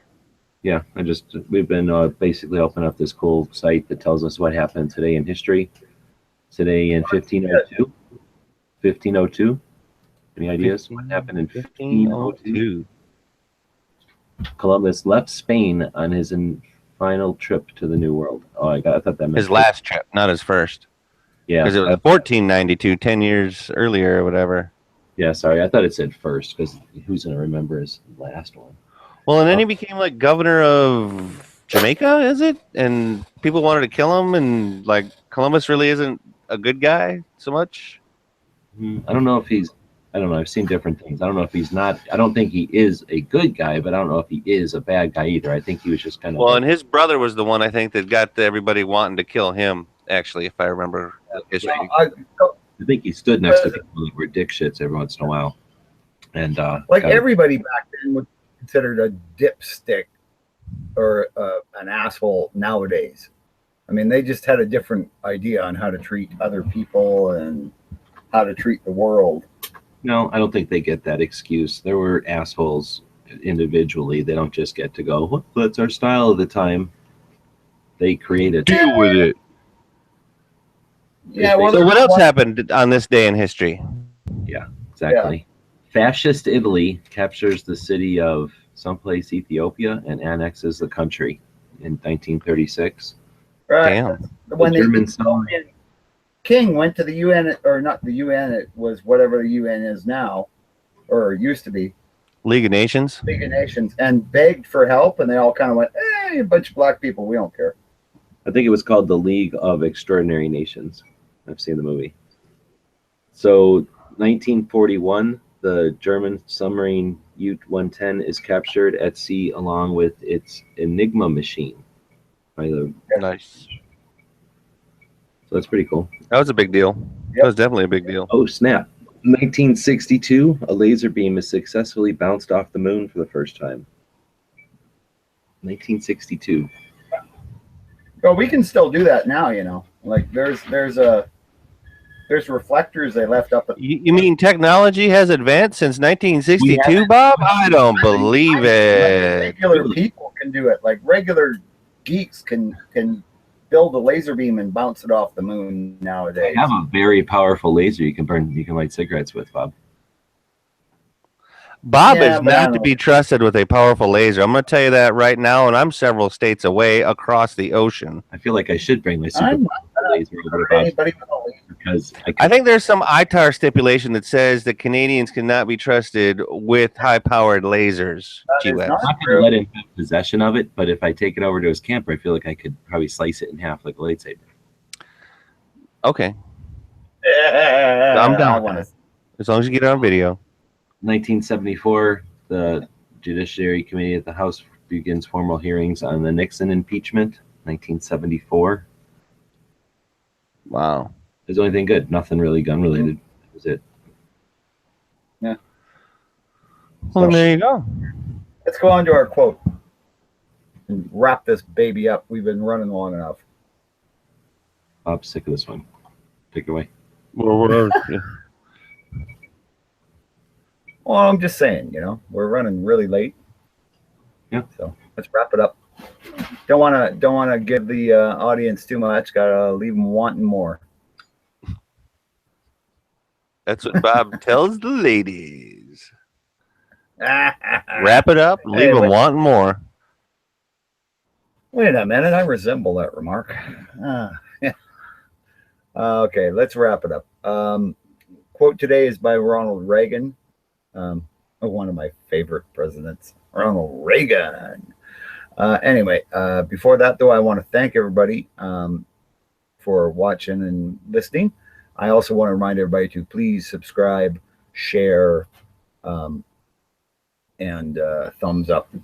It helps the show. So, quote by Ronald Reagan: "We will always remember. We will always be proud. We will always be prepared. So we will always be free." That's a good point. And on that thought, thanks everybody, and we'll see you tomorrow. The guys and gals of gunwebsites.com encourage you to take a CCW class every year, practice at least once a month, and carry every day. Thanks for watching gunwebsites.com.